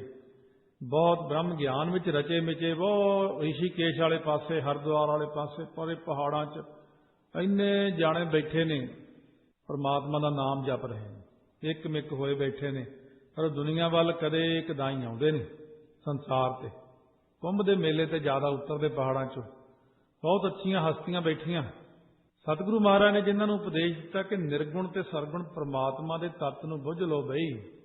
ਜਿਹੜੇ ਇਸ ਸਿਧਾਂਤ ਨੂੰ ਸਮਝ ਕੇ ਰਾਮ ਦਾ ਨਾਮ ਜਪਦੇ ਨੇ, ਉਹ ਤਰ ਗਏ ਨੇ ਸੰਸਾਰ ਸਾਗਰ ਤੋਂ। ਜਿਨ੍ਹਾਂ ਨੇ ਵਾਹਿਗੁਰੂ ਵਾਹਿਗੁਰੂ ਜਪਿਆ, ਤਰ ਗਏ ਨੇ। ਇਸ ਸਿਧਾਂਤ ਨੂੰ ਆਪਾਂ ਲੈਣਾ। ਸਿਧਾਂਤ ਹਰੇਕ ਮਨੁੱਖ ਲਈ, ਹਰੇਕ ਧਰਮ ਲਈ ਇੱਕੋ ਜਿਹਾ ਹੁੰਦਾ। ਆਪ ਤਰੈ ਸਗਲੇ ਕੁਲ ਤਾਰੈ, ਹਰ ਨਾਮ ਮਨ ਵਸਾਵਣਿਆ। ਜਿਹਨੇ ਮਨ ਵਿੱਚ ਨਾਮ ਨੂੰ ਵਸਾਉਣਾ ਕੀਤਾ, ਉਹ ਆਪ ਤਰਦਾ, ਆਪਣੀਆਂ ਸਾਰੀਆਂ ਕੁਲਾਂ ਨੂੰ ਤਾਰ ਲੈਂਦਾ। ਔ ਵਾਰੀ ਜੀ ਵਾਰੀ, ਹਰ ਰਸ ਚਖ ਸਾਧ ਪਾਵਣਿਆ। ਮੈਂ ਉਹਨਾਂ ਤੋਂ ਤਨ ਕਰਕੇ ਬਾਰਨੇ, ਬਲਿਹਾਰਨੇ, ਕੁਰਬਾਨ ਜਾਵਾਂ, ਜਿਨ੍ਹਾਂ ਨੇ ਹਰੀ ਨਾਮ ਨੂੰ ਚੱਖ ਕੇ ਵਾਹਿਗੁਰੂ ਮੰਤਰ ਦਾ ਸਵਾਦ ਪਾਇਆ, ਆਨੰਦ ਲਿਆ ਹੈ। ਵਾਹਿਗੁਰੂ ਪਰਮਾਤਮਾ ਦਾ ਆਨੰਦ ਲਿਆ। ਮੰਤਰ ਦਾ ਵੀ ਅਭਿਆਸ ਕਰਕੇ ਵਾਹਿਗੁਰੂ ਵਾਹਿਗੁਰੂ ਜਪ ਕੇ ਵਾਹਿਗੁਰੂ ਵਾਹਿਗੁਰੂ ਕਹਿੰਦੇ ਆ, ਖੁਦ ਹੀ ਵਾਹਿਗੁਰੂ ਰੂਪ ਹੋ ਜਾਂਦਾ ਹੈ। ਹਰ ਰਸ ਚਖ ਹੈ ਸੇ ਜਨ ਨਿਰਮਲ, ਨਿਰਮਲ ਨਾਮ ਧਿਆਵਣਿਆ ਰਹਾਉ। ਜੋ ਹਰੀ ਨਾਮ ਰਸ ਨੂੰ ਚੱਖਦੇ ਨੇ ਅਤੇ ਮਨ ਕਰਕੇ ਨਿਰਮਲ ਨਾਮ ਨੂੰ ਧਿਆਉਂਦੇ ਨੇ, ਉਹ ਬੰਦੇ ਨਿਰਮਲ ਤੋਂ ਭਾਵ ਪਵਿੱਤਰ ਨੇ। ਉਹਨਾਂ ਤੇ ਕਿਰਪਾ ਹੋ ਜਾਂਦੀ। ਰਹਾਉ ਵਿਸ਼ਰਾਮ ਦੇ ਕੇ ਫਰਮਾਉਂਦੇ ਨੇ, ਸੋ ਨਿਸ਼ਕਰਮੀ ਜੋ ਸ਼ਬਦ ਵਿਚਾਰੇ, ਅੰਤਰ ਤਤ ਗਿਆਨ ਹਉਮੈ ਮਾਰੇ। ਜਿਹੜੇ ਗੁਰ ਸ਼ਬਦ ਨੂੰ ਵਿਚਾਰਦੇ ਨੇ, ਉਹ ਬੰਦੇ ਨਿਸ਼ਕਾਮੀ ਹੋ ਜਾਂਦੇ। ਅਰਥਾਤ ਕਹਿਣ ਤੋਂ ਭਾਵ ਕਿ ਕਰਮ ਕਰਦਾ ਹੋਇਆ ਵੀ ਕਰਮਾਂ ਦੇ ਫਲ ਦੀ ਇੱਛਾ ਨਹੀਂ ਰੱਖਦਾ। ਜਿਹੜਾ ਸ਼ਬਦ ਦੀ ਵਿਚਾਰ ਕਰ ਲੈਂਦਾ, ਜੇ ਆਪਾਂ ਭਲਾ ਸ਼ਬਦ ਦੀ ਵਿਚਾਰ ਕਰਦੇ ਹੋਏ ਨਿਸ਼ਕਾਮੀ ਹੋ ਜਾਈਏ, ਕੀ ਕੰਮ ਨਹੀਂ ਪੂਰਾ ਹੋਵੇਗਾ? ਫਿਰ ਜ਼ਿਆਦਾ ਹੋਵੇਗਾ, ਕਿਰਪਾ ਹੋਵੇਗੀ ਇਸ ਤਰ੍ਹਾਂ। ਸੋ ਇਸ ਬੇਨਤੀ ਥੋੜੀ ਸੰਗਤ ਪ੍ਰਤੀ ਕਿ ਹਮਸਫਰ ਰੇਡੀਓ ਰਾਹੀਂ ਕਥਾ ਵੀ ਸੰਗਤ ਸ਼ਰਵਣ ਕਰਦੀ 6 ਤੋਂ 7 ਸਮਾਂ ਨਿਯੁਕਤ ਹੈ ਆਪਣਾ ਉਹਦੇ ਤੇ। ਪਰ ਕਿਆ ਕਰੀਏ, ਅਸ਼ਟਪਦੀਆਂ ਸ਼ੁਰੂ ਜਦ ਕਰ ਲੈਂਦੇ, ਹੁਣ 8 ਪੌੜੀਆਂ ਪੂਰੀਆਂ ਵੀ ਕਰਨੀਆਂ ਹੁੰਦੀਆਂ। ਇਸ ਕਰਕੇ ਬੇਨਤੀ ਹੈ ਕਿ ਜੇ ਕੋਈ ਕਥਾ ਗਾਹਾਂ ਲੰਘ ਜੇ, ਬਾਕੀ ਵੀ ਰਹਿ ਜੇ, ਤਾਂ ਉਹ ਸੀੜੀਆਂ ਤੁਹਾਡੇ ਤੱਕ ਬਾਅਦ 'ਚ ਆ ਵੀ ਜਾਣਗੀਆਂ। ਇੰਟਰਨੈਟ 'ਤੇ ਸ਼ਰਵਣ ਕਰ ਸਕਦੇ ਹੋ, ਪਰ ਕਈ ਵਾਰ ਐਸੇ ਬੰਧਨ 'ਚ ਪਿਆ ਨਹੀਂ ਜਾਂਦਾ। ਸੋ ਹੁਣ ਵਿਚਕਾਰ ਵੀ ਨਹੀਂ ਆਪਾਂ ਛੱਡ ਸਕਦੇ, ਤਾਂ ਹੀ ਕਈ ਵਾਰ ਆਪਾਂ 7:15 ਤੱਕ ਕਥਾ ਅੱਗੇ ਲੈ ਜਾਂਦੇ ਸੀ। ਸੋ ਮਹਾਰਾਜ ਸੱਚੇ ਪਾਤਸ਼ਾਹ ਕਹਿੰਦੇ ਅੰਤਰ ਤਤ ਗਿਆਨ ਹਉਮੈ ਮਾਰੇ। ਜੋ ਹੰਗਤਾ ਮਮਤਾ ਨੂੰ ਮਾਰਦਾ ਉਹਦੇ ਅੰਦਰ ਤਤ ਗਿਆਨ, ਯਥਾਰਥ ਗਿਆਨ ਪ੍ਰਾਪਤ ਹੋਇਆ। ਕਿਉਂਕਿ ਮਹਾਰਾਜ ਨੇ ਜੋ ਪਹਿਲਾਂ ਕਹਿੰਦੇ, ਜੋ ਗੁਰ ਸ਼ਬਦ ਨੂੰ ਵਿਚਾਰਦੇ ਨਾ, ਸੋ ਨਿਹਕਰਮੀ ਜੋ ਸ਼ਬਦ ਵਿਚਾਰਿਓ, ਉਹ ਬੰਦਾ ਨਿਸ਼ਕਾਮ ਹੋ ਗਿਆ। ਕਿਉਂਕਿ ਨਿਸ਼ਕਾਮ ਉੱਚੀ ਅਵਸਥਾ ਹੈ ਬਹੁਤ। ਨਿਸ਼ਕਾਮਤਾ ਹੁੰਦੀ ਹੈ ਜਿਵੇਂ ਆਪਣੇ ਕੋਲੇ ਮੰਨ ਲਓ ਹੀਰਾ ਹੋਵੇ ਤੇ ਸਕਾਮ ਹੁੰਦੀ ਸਹਿਤ ਕਾਮਨਾ ਦੇ। ਜੇ ਮੇਰੇ ਕੋਲ ਹੀਰਾ ਹੈ ਤੇ ਪਿਆ ਗਰੀਬ ਹੋ ਗਿਆ। ਸੋ ਜਿਸ ਬੰਦੇ ਕੋਲੇ, ਕਿਉਂਕਿ ਉੱਪਰਲੀ ਚੀਜ਼ ਲੈਣ ਨਾਲ ਬਿਲਕੁਲ ਥੱਲੇ ਵਾਲੀਆਂ ਸਾਰੀਆਂ ਚੀਜ਼ਾਂ ਸੁਭਾਵਿਕ ਆ ਜਾਂਦੀਆਂ ਨੇ। ਵੱਡੀ ਚੀਜ਼ ਲਈ ਆਪਾਂ ਨੇ ਹੀਰਾ, ਨਿਸ਼ਕਾਮ ਕਰਮ। ਨਿਸ਼ਕਾਮ ਕਰਮ ਰੂਪ ਹੀਰਾ ਪ੍ਰਾਪਤ ਕਰਨੇ ਕਰਕੇ ਫਿਰ ਸਾਰਾ ਕੁਝ ਹੀ ਆ ਗਿਆ। ਥੱਲੇ ਵਾਲੀਆਂ ਚੀਜ਼ਾਂ, ਰਾਜ ਨਾ ਚਾਹੋ, ਮੁਕਤ ਨਾ ਚਾਹੋ, ਇਹ ਨਿਸ਼ਕਾਮਤਾ ਹੋ ਗਈ। ਕੀ ਕਾਮਨਾ ਹੋਈ? ਧਾਰਮਿਕ ਮਨ ਪ੍ਰੀਤ ਚਰਨ ਕਮਲਾਰੇ। ਚਰਨਾਂ ਕਮਲਾਂ ਦੀ ਪ੍ਰੀਤੀ ਜਦੋਂ ਹੋ ਗਈ, ਰਾਜ ਪੈਰਾਂ 'ਚ ਰੁਲਦਾ, ਮੁਕਤੀ ਪੈਰਾਂ 'ਚ ਰੁਲਦੀ। ਉਹ ਕਹਿੰਦਾ ਮੁਕਤ ਬੱਪੜੀ ਪੀ ਗਿਆਨੀ ਤਿਆਗੈ। ਜਦੋਂ ਰਾਜੇ ਕੋਲ ਬ੍ਰਹਮ ਗਿਆਨੀ ਜਾਂਦਾ, ਰਾਜਾ ਉੱਠ ਕੇ ਆਪਣੀ ਗੱਦੀ ਛੱਡ ਦਿੰਦਾ, ਆਓ ਮਹਾਰਾਜ ਇੱਥੇ ਬੈਠੋ। ਸੋ ਇੱਕ ਰਾਜਾ ਸੀ, ਜਿਵੇਂ ਉਹਨੂੰ ਰਾਗ ਹੋ ਗਿਆ, ਮਹਾਤਮਾ ਨੂੰ ਬੁਲਾ ਕੇ ਉਹਨੇ ਗੱਦੀ ਤੇ ਬਿਠਾਤਾ। ਕਹਿੰਦੇ ਮਹਾਤਮਾ ਜੀ ਤੁਸੀਂ ਸੰਭਾਲੋ ਰਾਜ, ਮੈਂ ਚੱਲਿਆ ਜੰਗਲਾਂ ਨੂੰ। ਮਹਾਤਮਾ ਕਹਿੰਦੇ ਗੱਲ ਸੁਣ, ਇਹ ਮੈਥੋਂ ਨਹੀਂ ਸੰਭਾਲ ਹੁੰਦਾ, ਨਾ ਮੈਨੂੰ ਰਾਜ ਚਲਾਉਣਾ ਆਉਂਦਾ। ਅੱਛਾ ਰਾਜ ਮੇਰਾ ਰਿਹਾ, ਚੱਲ ਇਹ ਠੀਕ ਹੈ, ਤੂੰ ਮੈਨੂੰ ਗੱਦੀ ਤੇ ਬਿਠਾਇਆ ਨਾ, ਤੂੰ ਸਮਝ ਕੇ ਰਾਜਾ ਇਹ ਹੈ, ਮੈਨੂੰ ਸਮਝ ਲੈ ਰਾਜਾ। ਤੂੰ ਮੇਰਾ ਨੌਕਰ ਬਣ ਕੇ ਤਾਂ ਰਹਿ ਸਕਦਾ ਨਾ? ਕਹਿੰਦੇ ਹਾਂ ਜੀ। ਕਹਿੰਦੇ ਚੱਲ ਬੈਠ ਗੱਦੀ ਤੇ, ਮੈਂ ਤੈਨੂੰ ਹੁਕਮ ਕਰਦਾ, ਮੈਂ ਰਾਜਾ, ਬੈਠ ਗੱਦੀ ਤੇ, ਚਲਾ ਰਾਜ ਤੇ ਨਾਮ ਵੀ ਜਪ। ਤੂੰ ਹੁਣ ਰਾਜ ਆਪਣਾ ਨਾ ਸਮਝੀ। ਰਾਜ ਕਿਹਦਾ? ਕਹਿੰਦੇ ਜੀ ਤੁਹਾਡਾ। ਬਸ ਮੈਂ ਚੱਲਿਆ ਜੰਗਲਾਂ ਨੂੰ। ਮਹਾਤਮਾ ਜੰਗਲਾਂ ਚਲੇ ਗਏ, ਉਹਨੂੰ ਰਾਜ ਤੋਂ ਨਿਸ਼ਕਾਮ ਕਰ ਗਏ। ਰਾਜ ਵੀ ਕਰ ਰਿਹਾ ਪਰ ਨਿਸ਼ਕਾਮ ਵੀ। ਸਤਿਗੁਰੂ ਕਹਿੰਦੇ ਤੁਸੀਂ ਨਿਸ਼ਕਾਮ ਹੋ ਕੇ ਰਹੋ ਕਾਮਨਾ ਵਾਲੇ ਸੰਸਾਰ 'ਚ। ਅੰਤਰ ਤਤ ਗਿਆਨ ਹਉਮੈ ਮਾਰੇ। ਜੋ ਹੰਗਤਾ ਮਮਤਾ ਨੂੰ ਮਾਰਦਾ, ਉਹਦੇ ਅੰਦਰ ਤਤ ਗਿਆਨ, ਯਥਾਰਥ ਗਿਆਨ ਪ੍ਰਾਪਤ ਹੋ ਜਾਂਦਾ। ਨਾਮ ਪਦਾਰਥ ਨੌ ਨਿਧ ਪਾਏ, ਤ੍ਰੈ ਗੁਣ ਮੇਟ ਸਮਾਵਣਿਆ। ਉਹ ਨਾਮ ਪਦਾਰਥ ਕਰਕੇ ਫਿਰ 9 ਨਿਧੀਆਂ ਦੀ ਪ੍ਰਾਪਤੀ ਕਰ ਲੈਂਦਾ। ਤ੍ਰਿਗੁਣਾਤਮਕ ਮਾਇਆ ਦੀ ਇੱਛਾ ਮੇਟ ਕੇ ਪਰਮੇਸ਼ਰ 'ਚ ਸਮਾ ਜਾਂਦਾ। ਗੱਲ ਤੇ ਬਹੁਤ ਉੱਤੇ ਚੁੱਕਣ ਦੇ ਸਤਿਗੁਰੂ ਮਹਾਰਾਜ, ਪਰ ਜੇ ਕੋਈ ਆਖੇ ਲਓ ਜੀ ਸਾਨੂੰ ਐਂ ਕਹਿ ਦਿੱਤਾ, ਨਹੀਂ, ਸਤਿਗੁਰੂ ਤਾਂ ਬਹੁਤ ਉੱਤੇ ਲੈ ਕੇ ਜਾ ਰਹੇ। ਕਹਿੰਦੇ ਤਿੰਨਾਂ ਗੁਣਾਂ ਨੂੰ ਮੇਟ ਕੇ ਸਮਾਉਣਾ ਪਰਮਾਤਮਾ 'ਚ ਹੈ। ਜਦੋਂ ਆਪਾਂ ਨਾਮ ਦੀ ਪ੍ਰਾਪਤੀ ਕੀਤੀ, ਸਤਿਗੁਰੂ ਕਹਿੰਦੇ ਤੁਸੀਂ 2-2 ਪੈਸਿਆਂ ਨੂੰ ਰੋਂਦੇ ਫਿਰਦੇ ਹੋ, ਇੱਥੇ 9 ਨਿਧ ਪਾਏ। 9 ਨਿਧੀਆਂ ਹੁੰਦੀਆਂ ਨੇ, ਹੀਰੇ ਮੋਤੀ ਜਵਾਹਰਾਤ ਸੋਨਾ ਚਾਂਦੀ ਇਤਿਆਦਿ ਕੇ ਸਾਰੀਆਂ 9 ਚੀਜ਼ਾਂ ਪ੍ਰਾਪਤ ਹੁੰਦੀਆਂ। 9 ਨਿਧੀਆਂ ਨੇ, ਉਹ ਆਪਣੇ ਸਰੂਪ ਨੂੰ ਧਾਰਨ ਕਰਕੇ ਖੜਦੀਆਂ। ਇਸ ਕਰਕੇ ਅਗਿਆਨਤਾ ਵਿੱਚ ਜੇ ਆਪਾਂ ਇਹ ਕਥਾ ਕਰਾਂਗੇ, ਅਗਿਆਨੀ ਨੂੰ ਸੁਣਾਵਾਂਗੇ, ਉਹਨੂੰ ਤਾਂ ਸਮਝ ਨਹੀਂ ਲੱਗਦੀ ਵਿਚਾਰੇ ਨੂੰ। ਜੇ ਮੈਂ ਕਹਿ ਦਿਆਂ ਕਿ ਰਿੱਧੀਆਂ ਸਿੱਧੀਆਂ ਦੇ ਸਰੂਪ ਹੁੰਦੇ ਨੇ, ਇਹ ਦੇਵੀਆਂ ਵਾਂਗੂ ਖੜੀਆਂ ਹੁੰਦੀਆਂ ਕੋਲ। ਜਿਹੜਾ ਬੰਦਾ ਨਾ ਦੂਜਾ ਉਹ ਮਨਮੁਖ ਪੜ੍ਹੈ ਤੇ ਬਾਦ ਵਿਖਾਣਾ, ਉਹ ਉੱਥੇ ਝੰਡਾ ਚੁੱਕ ਲੈਂਦਾ, ਉਹਨੂੰ ਡੰਡਾ ਵੀ ਚੁੱਕ ਲੈਂਦਾ। ਲਓ ਜੀ ਕਿੱਡੀ ਗਲਤ ਗੱਲ ਕਰ ਦਿੱਤੀ। ਉਹਦੇ ਵਾਸਤੇ ਤਾਂ ਗਲਤ ਹੀ ਹੋਣੀ ਆ, ਕਿਉਂਕਿ ਵਿਚਾਰ ਨੇ ਕਿਹੜਾ ਕਦੇ ਨਾਮ ਜਪਿਆ, ਕਿਹੜਾ ਕੋਈ ਅਵਸਥਾ ਬਣੀ ਆ। ਸਤਿਗੁਰੂ ਮਹਾਰਾਜ ਕਹਿੰਦੇ 9 ਨਿਧੀਆਂ ਕੋਲ ਖੜ ਜਾਂਦੀਆਂ ਆ ਕੇ। ਕਈ ਚੀਜ਼ਾਂ ਦਾ ਪਹਿਲਾਂ ਸਾਨੂੰ ਨਹੀਂ ਸੀ ਪਤਾ ਹੁੰਦਾ। ਜਦੋਂ ਗਿਆਨਵਾਨਾਂ ਨਾਲ ਅਸਲੀ ਅਭਿਆਸੀਆਂ 'ਚ ਮਿਲੇ ਜਾ ਕੇ, ਬਹੁਤ ਚੀਜ਼ਾਂ ਦਿਖਾਈਆਂ ਉਹਨੂੰ, ਫਿਰ ਦੱਸੀਆਂ ਆਹ ਚੀਜ਼ਾਂ ਇੱਦਾਂ ਹੁੰਦੀਆਂ, ਇੱਦਾਂ ਹੁੰਦੀਆਂ, ਤਾਂ ਜਾ ਕੇ ਪਤਾ ਲੱਗਦਾ। ਆਮ ਜਿਹੜੇ ਥੱਲੇ ਥੱਲੇ ਵਾਲੇ ਕੁੜਕੁੜ ਕਰਨ ਵਾਲੇ, ਇਹਨਾਂ ਨੂੰ ਤਾਂ ਪਤਾ ਹੀ ਨਹੀਂ ਲੱਗਦਾ ਹੁੰਦਾ ਕੀ ਹੈ। ਹਉਮੈ ਕਰੈ ਨਹਿ ਕਰਮੀ ਨਾ ਹੋਵੈ, ਗੁਰ ਪ੍ਰਸਾਦੀ ਹਉਮੈ ਖੋਵੈ। महाराज कहते हंगता ममता करदा ना वो निष्कामी कर्मां दे फल की इच्छा तो रहत नहीं हुंदा। हौमै करै नहीं कर्मी ना होवै। हंगता ममता करने वाला बंदा कर्मां दे फल की इच्छा तो रहत नहीं हो सकता। इस करके हंगता ते ममता छड्ड के ही निहकामी होया जा सकता। गुर प्रसादी हौमै खोवै। पहला गुरां दी किरपा नाल हंगता ते ममता नूं अपने अंदरों दूर करे। अंतर विवेक सदा आप विचारे गुर शब्दी गुण गावणिया। हिरदे अंदर वैराग ते विवेक साधन इकट्ठे हो जाण ना साधना द्वारा सदा अपने स्वरूप की विचार करो। विराग होवे मन च। विराग हुंदा माया दा त्याग। जिवें साधु ने करवाया राजे नूं अगे वो समझदा राज मेरा ਉਹਦੀ हौमे ही चढ़ी जाती सी। हुण कहंदा राज तां संतां दा मैं तां नौकर आ उन्हां दा। मैं इन्नी गल ही समझ लो कि राज तां परमात्मा दा है, घर तां रब दा है, बच्चे तां रब दे दिते होए ने, माया तां ओहदी है, शरीर तां ओहदा है, मैं तां ओहदा नौकर बन के बच्चे पाल रहा। मेरा की है? अपना कुछ भी ना समझो। मेरा मुझ में किछ नहीं जो किछ है सो तेरा, तेरा तुझको सौंपते क्या लागा मेरा। अपना कुछ भी ना समझो। आ पता जी नौकर हाँ जी वाहिगुरू दे। मरदाना भाई एक दिन कहन लगे सौण भादों का महीना मीह पै के हटिया, बड़ा पानी खड़ा रस्तियां च। एक घर जे च बैठे भाई मरदाना कहन लगे महाराज ये सौण भादों जेठ हाड़ सौण भादों 4 महीने लोग वैसे जाते आउंदे नहीं किधर एक जगह बहते हुंदे आ।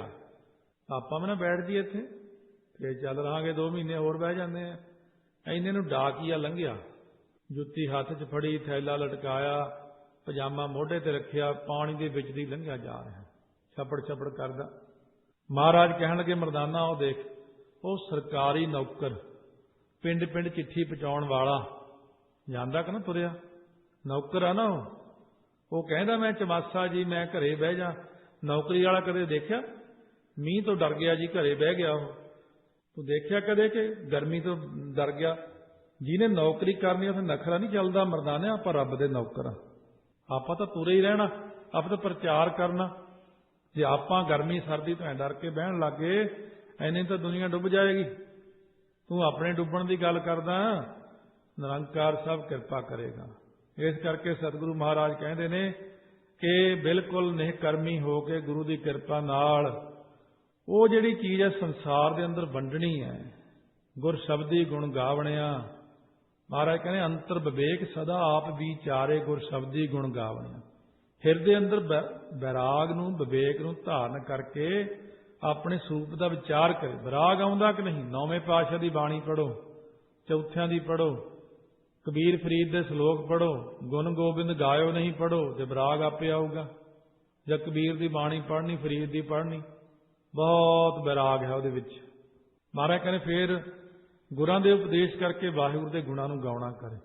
हर सर सागर निर्मल सोई संत चुगै नित गुरमुख होई। संसार समुद्र विच हरि दा निर्मल सर सरोवर सत संगत है। हर सर वो जिवें महाराज तीजे पातशाह ने कहा ना बचन रामकली सद दे विच बाबा सुंदर दे राही कहाया तो महाराज कहने मेरे फुल हर सर पावे जीओ।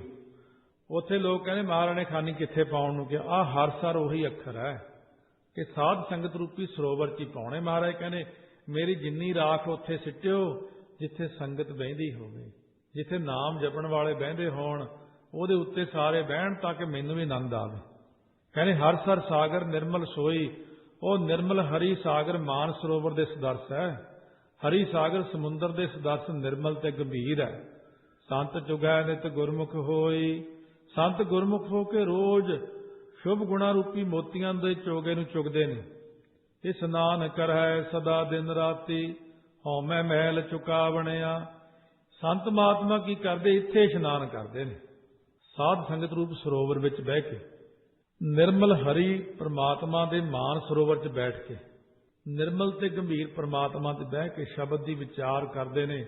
दिन रात सदा कथा कीर्तन रूप जल विच इशनान करते हैं। हंगता ममता की मैल नूं दूर करते हैं। निर्मल हंसा प्रेम प्यार हर सर वसै हौमै मार।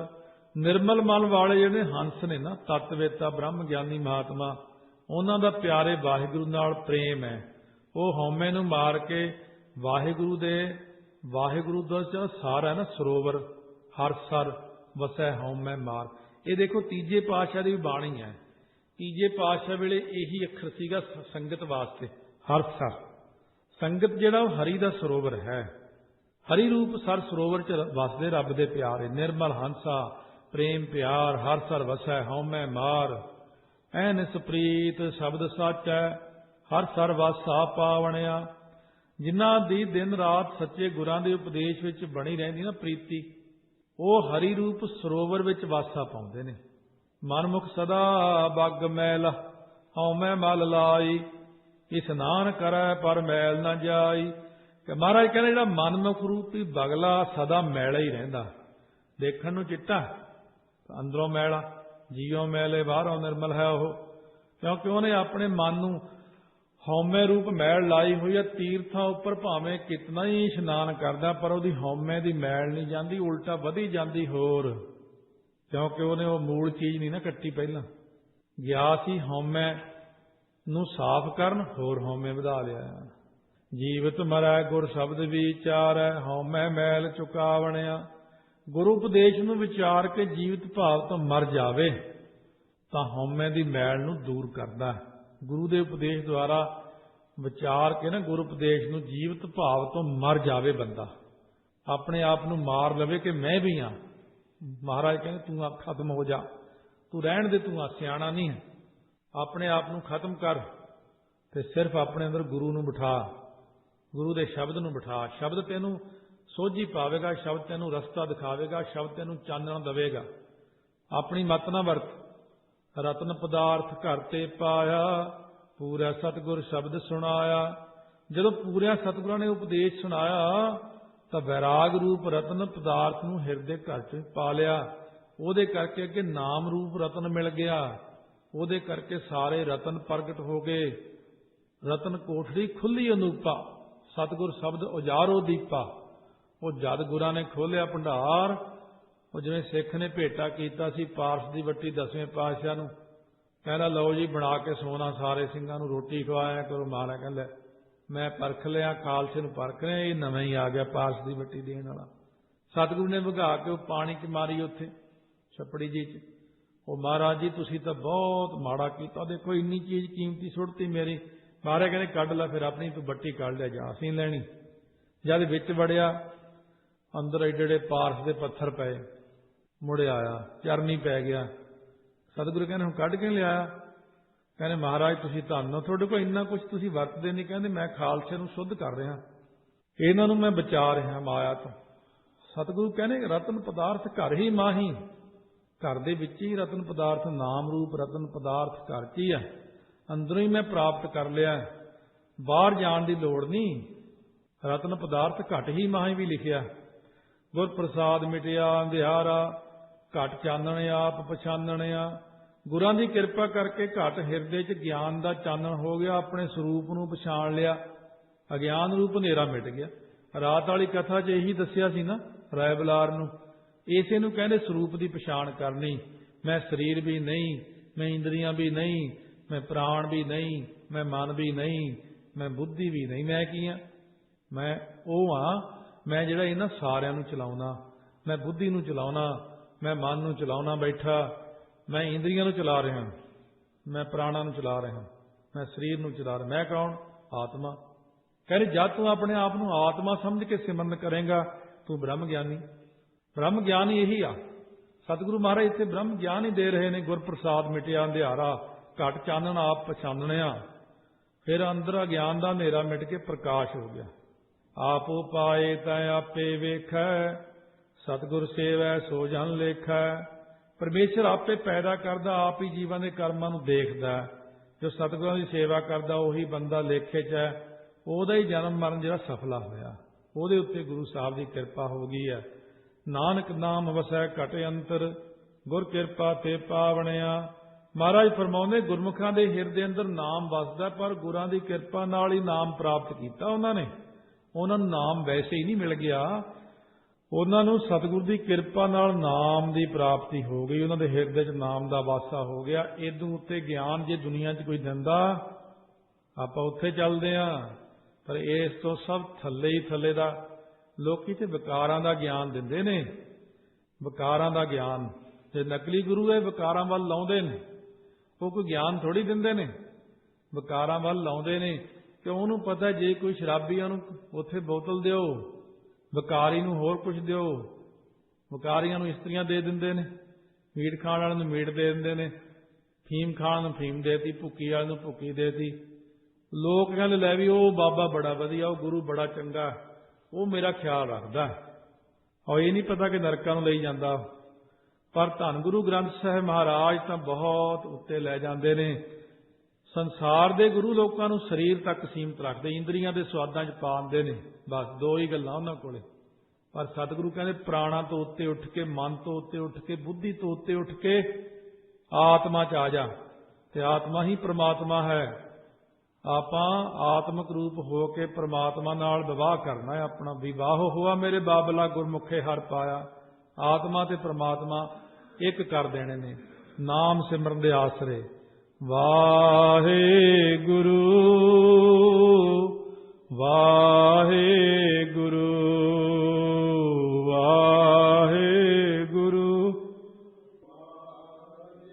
ਵਾਹਿਗੁਰੂ ਵਾਹਿਗੁਰੂ ਵਾਹਿਗੁਰੂ